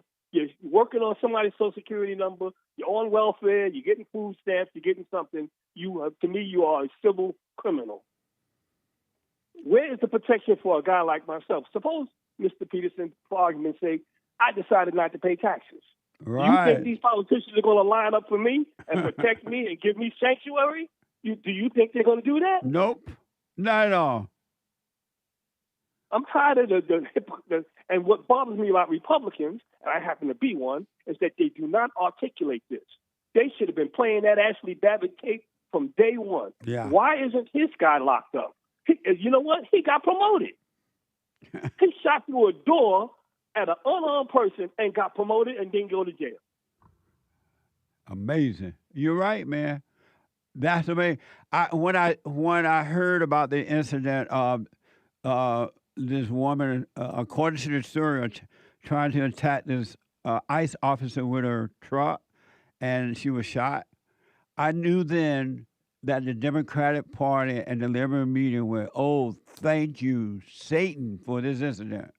It was the icing on the cake for the Democratic Party and the liberal media, because they were going to use it to try to get back in power. They want the people doing this.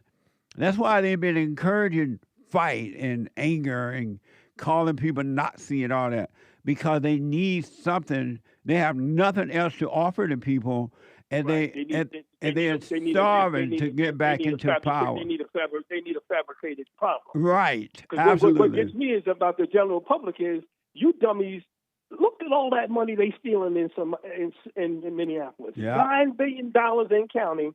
And you mean to tell me you out here defending people that, number one, don't belong here. Number two, they're here stealing. Go to Somalia and steal something and see how long you last.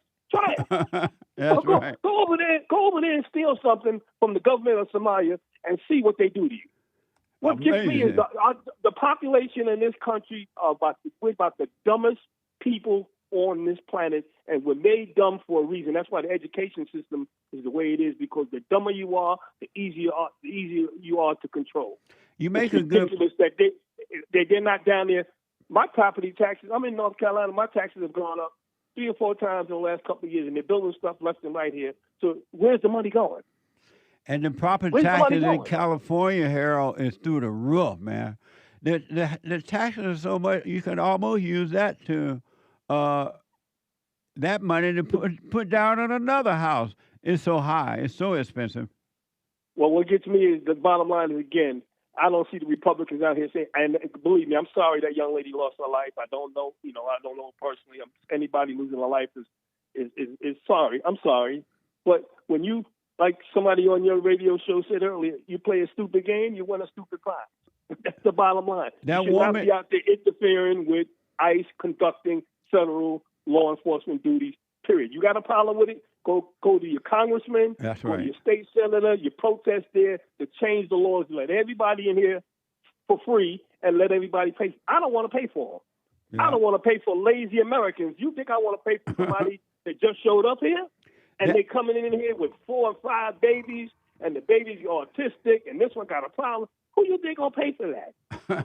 That woman got what she deserved. She brought death upon herself by interfering, according to reports, interfere with the law enforcement doing their job.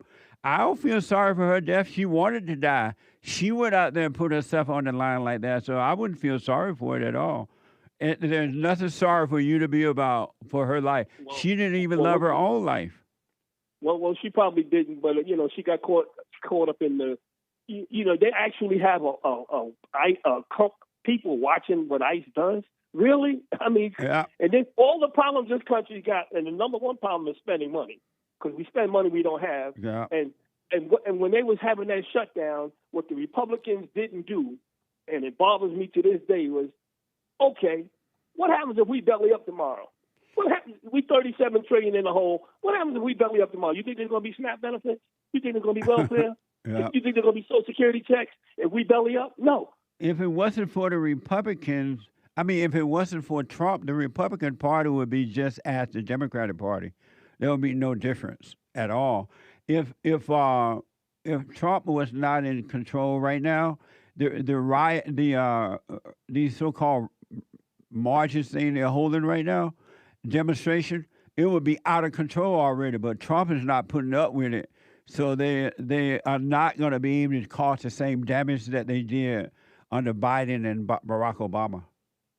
Yeah, when I was a cop in New York City, Mr. Peterson, you had to get a permit to protest. Yeah, yeah. And you had to get a permit, and the permit stated where you could march, when you can march, how long you can march, and what time it was for you to leave. Yeah, that's not interfering with your Second Amendment right to protest. But Amazing. You just can't just randomly be all over the city, shutting down traffic, blocking this, doing what you want to do, breaking windows. No, I saw one when George Floyd was going on. I saw buildings burning in the background, and a guy from NBC News saying, "Well, this was mostly peaceful protests," and behind them, looking at buildings burning. No, people, it was all for the money and the power. I got to run to Harold. Thank you, man, and you're absolutely correct. Take care, young man. Have a good day. You too, buddy. Amazing. Let me go to Mitt out of Australia. Heard around the world. Mitt, you are on the air. Mitt. I've been ducking wieners all month. I don't know how long I can keep the duck for. Honest, I've been owing these guys. I've been owing these prices for $7 for like 3 months now. And my interest is collecting. What was that? Let me know when Mitt is ready. Hey, I want you to, Lucas called about the, what do you call it? Rage bait. Rage bait. Uh-huh. Right? And I had never heard of the term rage, not race, but rage, R-A-G-E, bait, until Lucas called about it. Nice. I had not heard it because I had not heard Punchie yet. Right. And so I had not heard about it. And then, so Derrick put together a little short about it to show me what happened on Punchie TV. and I want you to respond to it. Oh boy. Because I haven't seen it. I just saw it. I believe Adriana put the video together, but she sent it to me. Cool. Here's what Adriana made the short, or whatever you call them. You call them shorts? Yeah. Short, yeah. Here's what Lucas was responding to. Derrick, do you Trawling? rage bait? Have you been rage Maybe. baited? Yeah. Yeah. I think I rage baited everybody here. Derrick, could you be rage baited? Oh, now that you're saying it. Want to get rage baited, Derrick? No. Derrick, you made me rage. You're late. Oh, it's because he's black. Oh, wait, Derrick, could you get rage baited? Rage baited? No. Whoa, Derrick, you're going to hell. Oh, you got proof? I heard you're not baptized. Nah, you starting to rage bait me. I heard you got baptized in one of them fake churches. Ooh. Oh, man, that's grinding my gears. Nick, you That's called him a right. beta? Nick, you called him a monkey? For the rage bait. All right. That what we're doing now? Right on. Calling me beta, calling me monkey. That doesn't hurt me. You're a monkey and you're going to hell. This guy's starting 2026 off with a bang. Derrick, you got a fake baptism, so you're not going to get saved then. You are going to hell. You don't have that authority. You don't know where you're going. Are you trying to rage bait me now?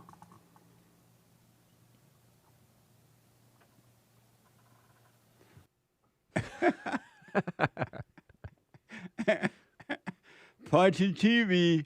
It's an amazing episode, apparently, so check it out.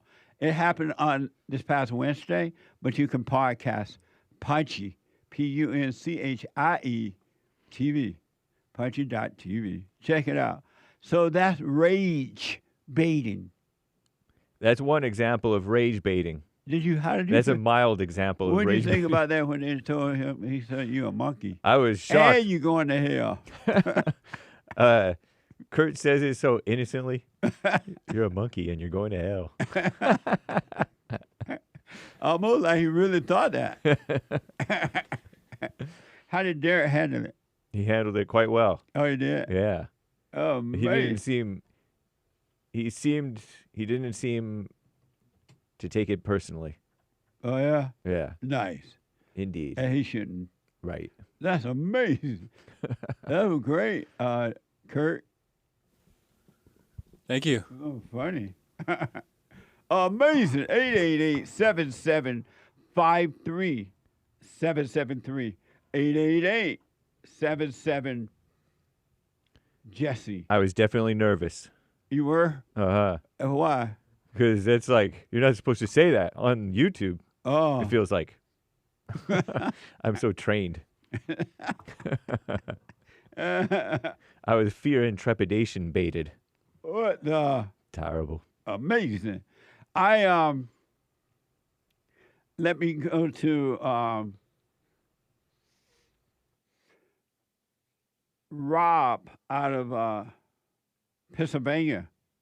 Let's see here. I'm going to try to get to it's over on Friday, so I'm going to get to as many calls as possible and the super chats. Rob, you are on the air. Hey, here we go. What's up, Jesse? Hey, Rob. Hey, I had a question. I had an answer for your biblical question, I think. What's the difference between animal nature and human nature? I would say that animals live more out of survival mechanisms, whereas humans have the capability of deeper thought and reasoning. And humans are more filled with evil, where animals just kind of live to survive. Oh, okay. Amazing. But you know, people tend to have high egos and pride and evilness, where an animal, generally, if they're killing, it's for survival or self-defense. Interesting. You know? Yeah. Amazing. A lot of people are kind of dumb, and they just go off of their simple thoughts, and you know. Well, I appreciate that, Rob, and I'll put my little 2 cents in on Sunday. Thank you. Thank you very much. Have a good day. You too, buddy. Thank you. Amazing. Interesting. Super chat. Super. Super chats. Imported TV. I love Express Yourself Thursdays, and shout out to the experts. Salute. Express Yourself Friday. Right. Thursday is Bible Thumper Thursday. Amazing. Thank you. Over on buymeacoffee.com/JLP Talk, Bolghar Wolf, on the question to your experts, should the father pay child support before she takes him to court, or wait that the court establishes how much to pay? Repeat that. On the question to the experts, should the father pay child support before she takes him to court, or wait for the court to establish how much to pay? If and you guys have your input on it, but well, what do y'all think? I don't think that he should. I mean, Kurt. About what? What's the question again? Super chat question. Should the father pay child support before she takes him to court, or wait till the court establishes how much to pay? Why would you want to pay child support? The question is, should you? Should you? Yeah. I mean, if they're going to send you to jail, if you don't, I guess pay it, but I wouldn't want to pay child support if I don't even get to see my child. So if you can get away with it, don't pay it. But nowadays I know there's like laws for that probably. They could send you to jail. So you're saying they should or shouldn't? I don't know. It depends on the law. This is about before she even takes him to court, so there's no law involved. The question is, should the father pay child support before the woman take him to court? Right. What, so just pay the wife just so she can raise him without him there? Yes. Yeah, don't give her any money. No. And you say, Nick? Yeah, nothing. Have a wait and see attitude on this one. Let them hit you with stuff. Don't go out of your way and do it ahead of time. And you say, Hank? I don't think that he should give her a red cent. You mean? I absolutely, wholeheartedly know if a woman take a man's children away from him, he should not give her a dime. Not one penny. Because, first of all, she's evil for taking your children. And if she can just take your children like that and walk away from you and with your children, she should have to pay it herself, everything. You shouldn't pay a dime. So the answer is no, he should not pay a dime. Don't give her a dime because she left and took your children. Amazing. Thank you. Thank you, Bolghar Wolf. Jeff from Ohio, Mark 4:9. Then Jesus said, whoever has ears to hear, let them hear. Amazing. That's deep. Thank you. Nice. Yeah. Marcus G59, Derrick worried about them kids and not God, yet he's a quote-unquote Christian. Laughing face with tears coming out. What a mess. Derrick wanted to respond to that. Derrick, you can come and respond to that. Keep going. Thank you. Okay, Fazul, all shot are paid ops. Follow the money. Amazing. All what? Shot are paid ops. I guess all who've been shot. I don't know. It's hard to know. It's hard to know exactly. I don't understand what you're saying, but thank you. Yeah, it's very abbreviated in its language. Yeah, make it clear. Sion, morning, Jesse Love. You're trying to help the fathers to stop suffering over the children who already resent them. Speedy Anchor, Baby Gonzalez' response was amazing. Tan clapping. Hakes, too. You taught them well. LOL. Stay, little Valentine. Each day is Valentine's Day. Musical note and keys and heart and kiss emojis. And amazing. Thank you. Nice. Ryan says, amazing. Ryan, we're going to have to read your super chat and the rest of these later. We got to go to break. Amazing. Thank you. The treasure chest is now open on DLive and stretch off on Pures.net. Thank you. Back in a moment. We have a counseling service, and I have to admit, thanks to God, it is the best counseling service on this side of heaven. I counsel with men and women, families, individuals around the world. most people are unhappy, they're miserable, they have rough lives, they're depressed, suicidal, young and old, of all races. I understand, I know why, and I do understand it. Because exactly what's happening in me is happening with everybody outside of me, inside of them. And I've noticed that with those who really, really, really want to understand, they overcome it just like that, out of one counseling session. If you need counseling, you can go to rebuildingtheman.com or call 800-411-2663. 800-411-BOND. Best counseling service on this side of heaven.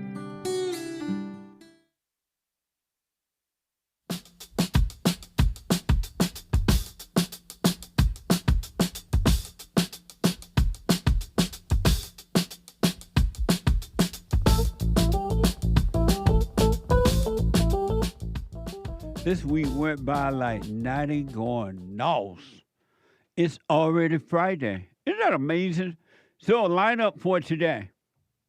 The Hake Report coming up right after my show here at 9 a.m. Pacific time at the top of this hour. The Hake, H-A-K-E report.com. And he has his shirt, he disavow. Right? Yeah, I disavow. Yes, I disavow calling Derrick a monkey who's going to hell. He a monkey and he going to hell. Only for the sake of the channels. Right, I disavow. And the Hake Report. And after that, a brand new episode of the FallenState.tv. What? I had a interesting, fun discussion with George Witherster. Oh, Reister the third. George Reister the third. He is a former NFL player and the host of the Unfair Show. I mean, Unafraid. I'm black. Unafraid Show. Watch this. Next time on The Fallen State. Does she obey you? That's not the dynamic of our relationship. She's an educated woman, too. Oh my God. Would you want some woman on your football team? If she's the best person to make me win football games, I do not care. Really? Like, no. Does your mama know you think this way? Yeah. Your father knows it? Absolutely. What? You speak very well and you're black. Black men are well-read. Amazing. Amazing. Amazing. And you can become a member of the Fallen State. That way you can help support it. Right there on the YouTube channel or Jesse Lee Peterson local. JesseLeePeterson.com. JesseLeePeterson.locals.com. And then we have fellowship on Sunday. All are invited. Fellowship on Sunday. Doors open at 10:30. Meeting start at 11 a.m. Pacific time. And 2 p.m. Eastern time. Amazing fellowship. All invited. And then the American Anchor Baby right after the FallenState.tv today. You don't want to miss it. He's on fire. He's rage baiting. I mean, what is it called? Rage baiting. Rage baiting. While flying high. He's a pilot, not a DEI pilot, but a Google pilot. You don't want to miss the American Anchor Baby right after the FallenState.tv. And then check out it's right after, so the Fallen State lasts about an hour at best, and he comes right after that. And then check out Punchie TV last Wednesday episode, brand new episode. Watch this.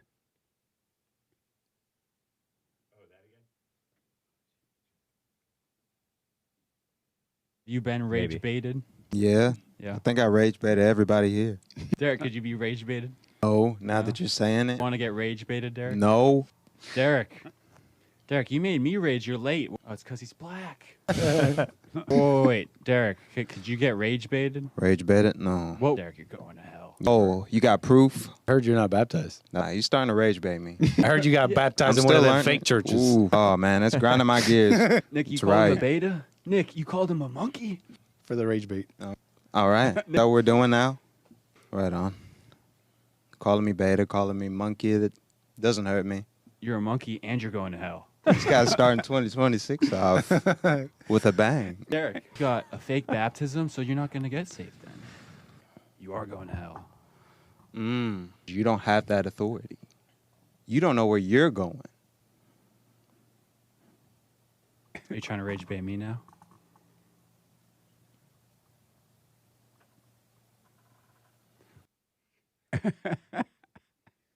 Punchie TV. I had never heard of rage baiting until Lucas called the show this morning. So I had not even seen the episode yet. So that's amazing. They didn't come out fighting.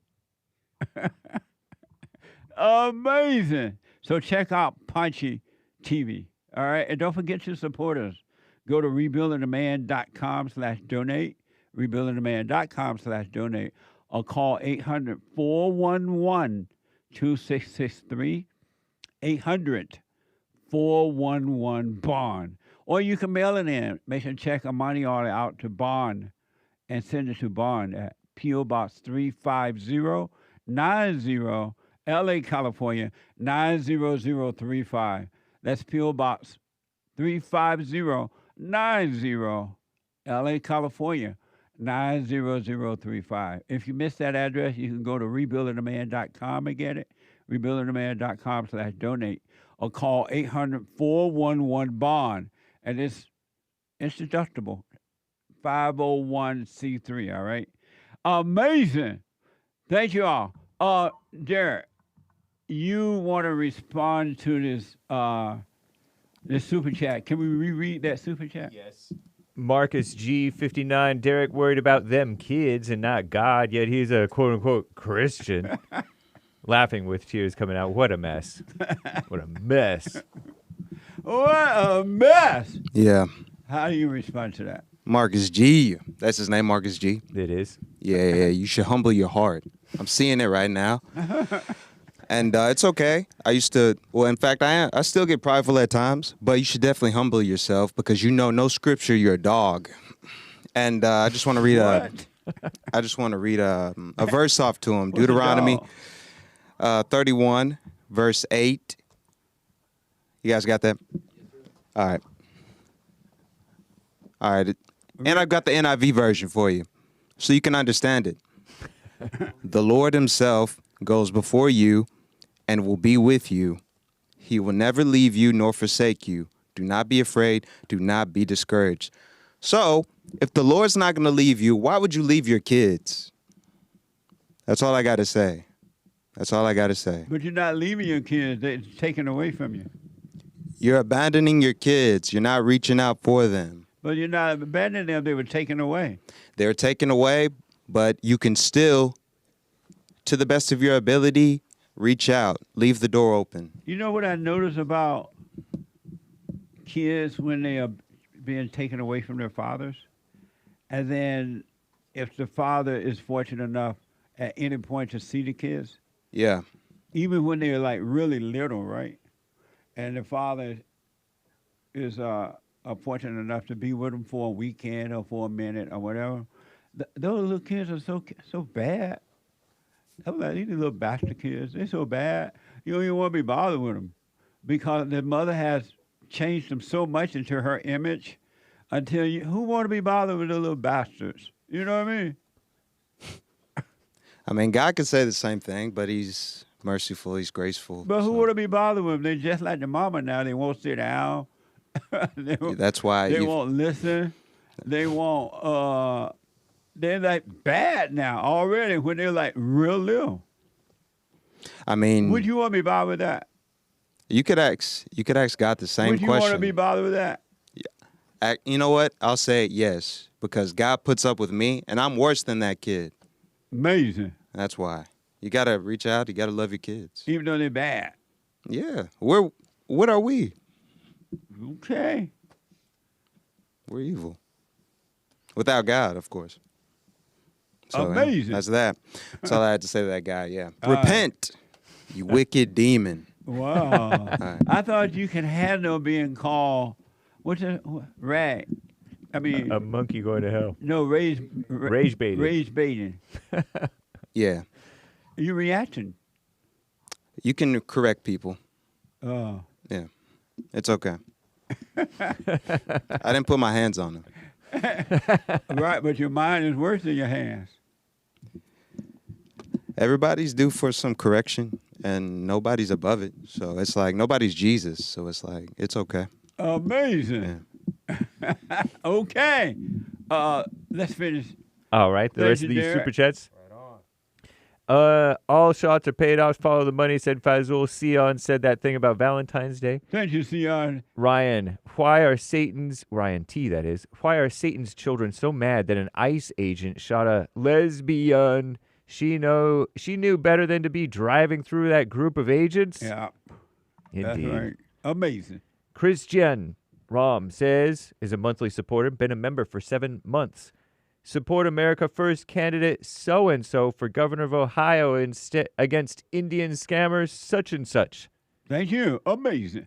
Larry H. claims heaven ain't got no Jews, but they do have a Dolph, says Larry H. What? I don't understand that. I disavow. Oh, I disavow. I don't even understand it. Make it clear. Thank you. Okay. Anthony L. hamburger emoji sticker. Nice. Thank you. Eric H. 5 coffees. If a woman waits until marriage and obeys a spiritually strong husband, do their children need to forgive their mother? Yes. Oh, if she's overcome her anger before she got married, or even after, but before children, if she's truly overcome, then there would be nothing for the kids to forgive, because they would not be, their innocence would not be corrupt. Amazing. Thank you. Kukuji Ao. After we tell our parents we are sorry for hating, how do we deal with them not stopping their thrill of hurting us? How can we spend time around them to honor them, even as they continue to test us? That's a good question. When you truly forgive them for what they've done, you don't have to hang around with them. You don't owe them anything. You have nothing for them, right? Except don't resent them and move on with your life. And to honor your parents simply means don't resent them. They know not what they do. Forgive them, and that's what it means to honor your parent. It doesn't mean you got to take care of them, or you got to be around them if you don't want to, or you got to hang out with them, give them your money or anything. To honor your parents simply means don't resent them. Forgive them. They know not what they do, and move on with your life. Amazing. Very nice. Thank you, Kukuji Ao. Cosmic Bear, Awake Wolf. The answer to the question of the week is... What's the difference between animal nature and human nature? Free will. We are given free will to choose God's will. Animals are of God's will. They do not have free will, says Cosmic Bear, Awake Wolf. Thank you. I'll put my 2 cents in on Sunday. Thank you. Gustavo, there's a difference. There is a difference. The animal nature... Between animal nature and human nature. The animal nature stays the same, and only God can change the human nature. Happy New Year's. Hang loose emoji. Thank you. Hang loose. Amazing. Aloha. YouTube commenter with no message. Thank you. Thank you, YouTube. Commenter. Fazul, answer to the biblical question. What's the difference between animal nature and human nature? Dog just doing dog. Man does evil. Devil. Amazing. Thank you. Argalunas with a fist bump. Pear emoji with a headband. Thank you. I appreciate it. I got to stop there for now. All right. Thank We'll you. read the rest later, guys. Thank y'all. Amazing. Thank you. Let me go to Stephen out of Arizona. Stephen, you are on the air. Jesse, how's it going? All is well, Stephen. Good. I just had a question. I heard you mention the other day that we shouldn't believe in Jesus. Do you agree with that?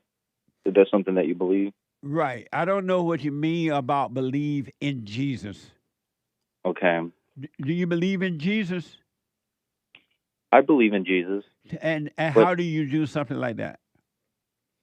Well, I believe in that he was a real person, and I believe in his teachings, and I believe he was the Son of God. So you believe about him? The teachings of him, yes, I believe about him. So you don't believe in him, then you believe about him. Mm-hmm. How can we know the difference? But do you see that you believe about him, but not in him? I see that, yeah. And Jesus, why do you even have the concept of believing in Jesus? Where did it come from? Probably from the Bible. There's nowhere in the Bible where it says believe in Jesus. Okay, that's fair enough. So where did you get that from? Well, just from the Bible, just from. It's not in the Bible. Okay. So what are we supposed to believe? You believe the message that he brought, where you can see what he was saying, where you can see it. Then you are going to believe you're going to believe into the messenger that sent him and that was operating in him. Jesus never told anyone to believe in him, but he brought the truth to you, and when you can see that, then you can believe in God. Right, because it's the message, right? Yes, and it's not like the physical words of the message, but it's the spirit that's in the message. And that message came directly from God. Yeah, it came directly from God through Jesus. Okay. So what are we supposed to believe about Jesus then? Nothing. Think nothing of it? Right, because when you believe in the spirit of the message, you're going to see and know without a doubt, without even a question, without a thought, that Jesus is your brother and God is your father. Okay. That's interesting. Okay, I can see that. That makes sense. Are you doing the silent? And see, the reason you can see it and make sense, because you're seeing the spirit of the message even now, and it's making sense because the spirit of the message is the nature of God, and He's showing you the truth about it. We can't see it without the spirit of God. That's right. You know, that reminds me of something that Jesus said too. Is that because I believe somebody came to him and they asked him what to do with the scriptures, and he said to just destroy it because it's in the hearts of man. It's not in stone. Absolutely, it's in the heart. The It's in kingdom the heart. of heaven is in you. Mm-hmm. And you said it's not in the what? It's not in. It's not written in stone. It's in living hearts. The Word made flesh. Okay, that makes sense. That's clear. Are you doing the silent prayer? I am, yeah. Every morning and night? No, I'm not gonna. I'll be honest. Not every morning. Not every. So you're not doing it then? Yeah, I guess. I guess not. What? Okay. How will God show you if you don't stay with Him? Because if you're not doing the silent prayer, you're drifted off into the darkness of your imagination, and you and evil are one. Yeah. Why don't you commit to following what He say? Pick up your cross and follow me. Keep my commandments and follow me. How will you get to really see if you don't do that? I guess I still love my health. What a mess. But it's true, though. There's really only two choices. Yep. Stay in your hell or come out of it. Right. Have you forgiven your mother? I have, yeah. Right on. All right. I went to it. Damn, appreciate it. I've been listening for a long time. Right on. Well, But, yeah. But what? Keep doing what you're doing. I'm glad to see you still going strong. All right. Well, you go to practice staying present. You want to live you want to keep your mind where your body at 24 hours a day. So when you go in and out, come back to your body because your body is in the present. And you will always be with the Father. And the truth will always be revealed to you. It'll be amazing. Appreciate that, Jesse. Yeah, thank you. All right. Stay with it. All right. Have a good one. All right, buddy. Amazing. 888-77 Jesse. Let me go to Noah out of Michigan. Noah, you are on the air. How you doing, Jesse? All Good is to hear well. from you again. Thank you, Noah. Yeah. So I listened to your show yesterday and the day before. I mean, I called in yesterday, and the day before I didn't call in. But I heard you talk about the idea that you'll have fake friends out there and they'll betray you, and they're pretty much out to destroy you, right? Yes. Yeah. So I kind of have to agree with what you said after, thinking about it in a very logical way, because, after like absorbing what you said, I see a lot of truth into it now, because, a few months ago, I had a dose of reality of that, Yeah. I kind of had a dose of that. So I had a really good friend of mine, okay? Somebody that I've been friends with for years, okay? And me and him got into a disagreement. He was asking me for somebody's phone number, and I was warning him about him, saying like, "Hey, this person is bad news. You don't want to be around this person." And instead of taking my warning seriously, he made fun of me, he insulted me, and all that stuff. So in response, I called him a homophobic slur. Yes, and I'm sure you know which one. And because of that, he threatened to cut my throat. Wow. Yeah, he threatened to cut my throat, and then I told him, "Hey, you're not going to do that, man. I know you, I know you're better than that. Like, why are you talking like that, And he instead of me like giving in, I just kept calling him one, because I don't know, I just kept kind of antagonizing him. I probably shouldn't have done that, No, you should not have. Never argue with the devil in your mind or in others. I should, you know what? I should have let him learn for himself. Right. Okay. Absolutely. Yeah.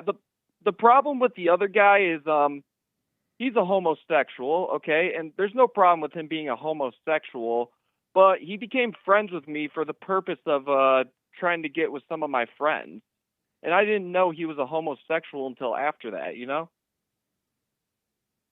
Well, don't be mad at your friend. You don't have to hang out with him anymore, but don't judge him.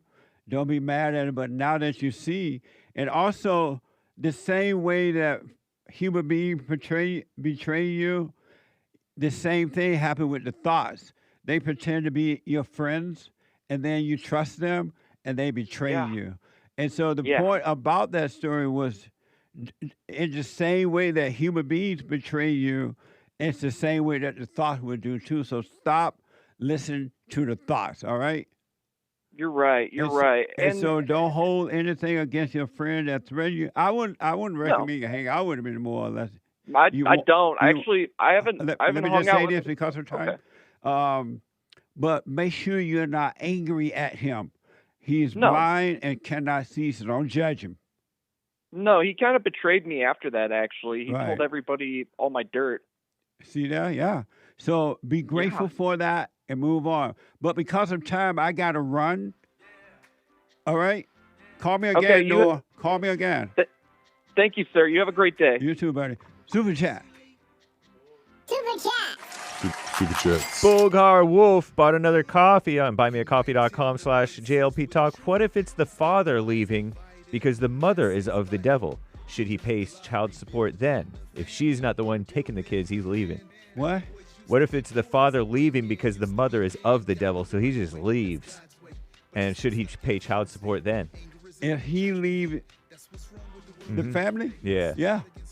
So he should pay child support then, voluntarily? I don't understand that question, to be honest. If the father leaves the family. Mm-hmm. Should the father leave and just pay the woman money to take care of the kids? If the mother is not trying to keep your children away from you, absolutely. He should pay if he left, if he leaves. And thank you, Boghar Wolf. Thank you. You can call me, and maybe I can make it a little clearer because I may not be understanding the question clearly. Thank you. But don't do any ifs. Have a wait and see. Okay. Mr. Heat says, in Derrick's defense, be led by the Spirit and truth, not by man. Every situation is unique to the Father's plan. My Father never stopped trying to see his children. He endured to be in my life until it came to pass according to God's will. Children need their father's abandonment should never be an option. So grateful to have been raised by my father by my high school years.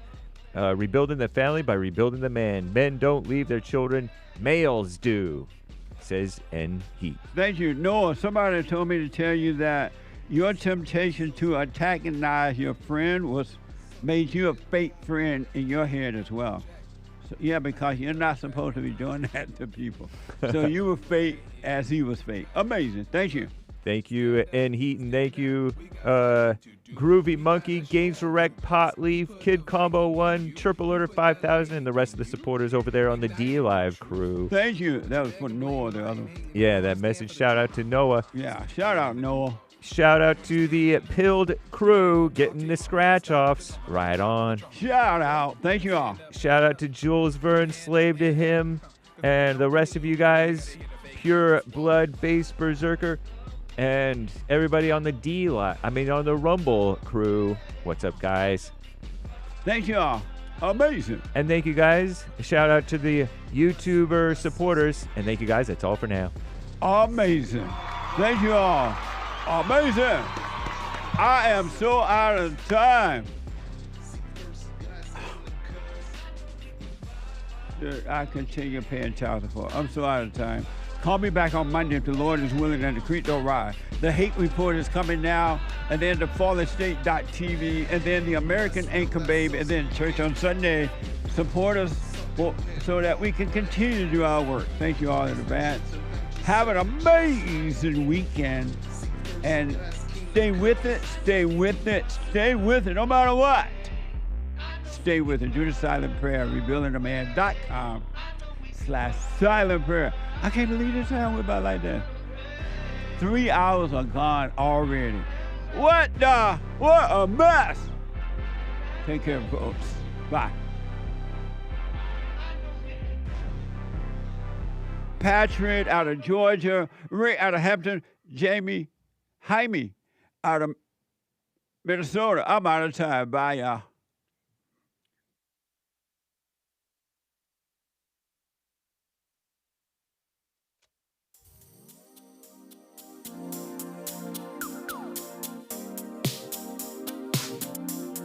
The views, information, thoughts, and opinions expressed during this show are the individual's own and do not represent the views, thoughts, and opinions of the JLP Network or Bond. Their appearance on the program does not imply an endorsement of them or any entity they represent.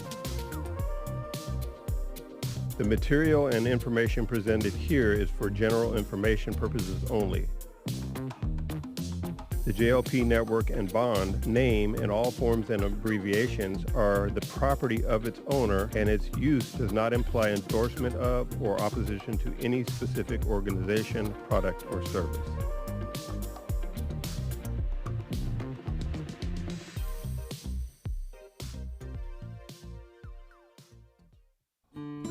We have a counseling service, and I have to admit, thanks to God, it is the best counseling service on this side of heaven.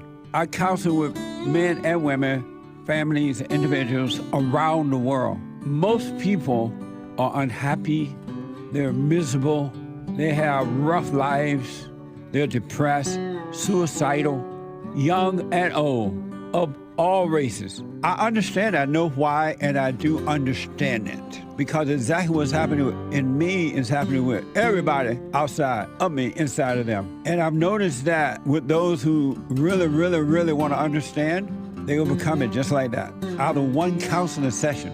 If you need counseling, you can go to rebuildingtheman.com or call 800-411-2663. 800-411-BOND. Best counseling service on this side of heaven.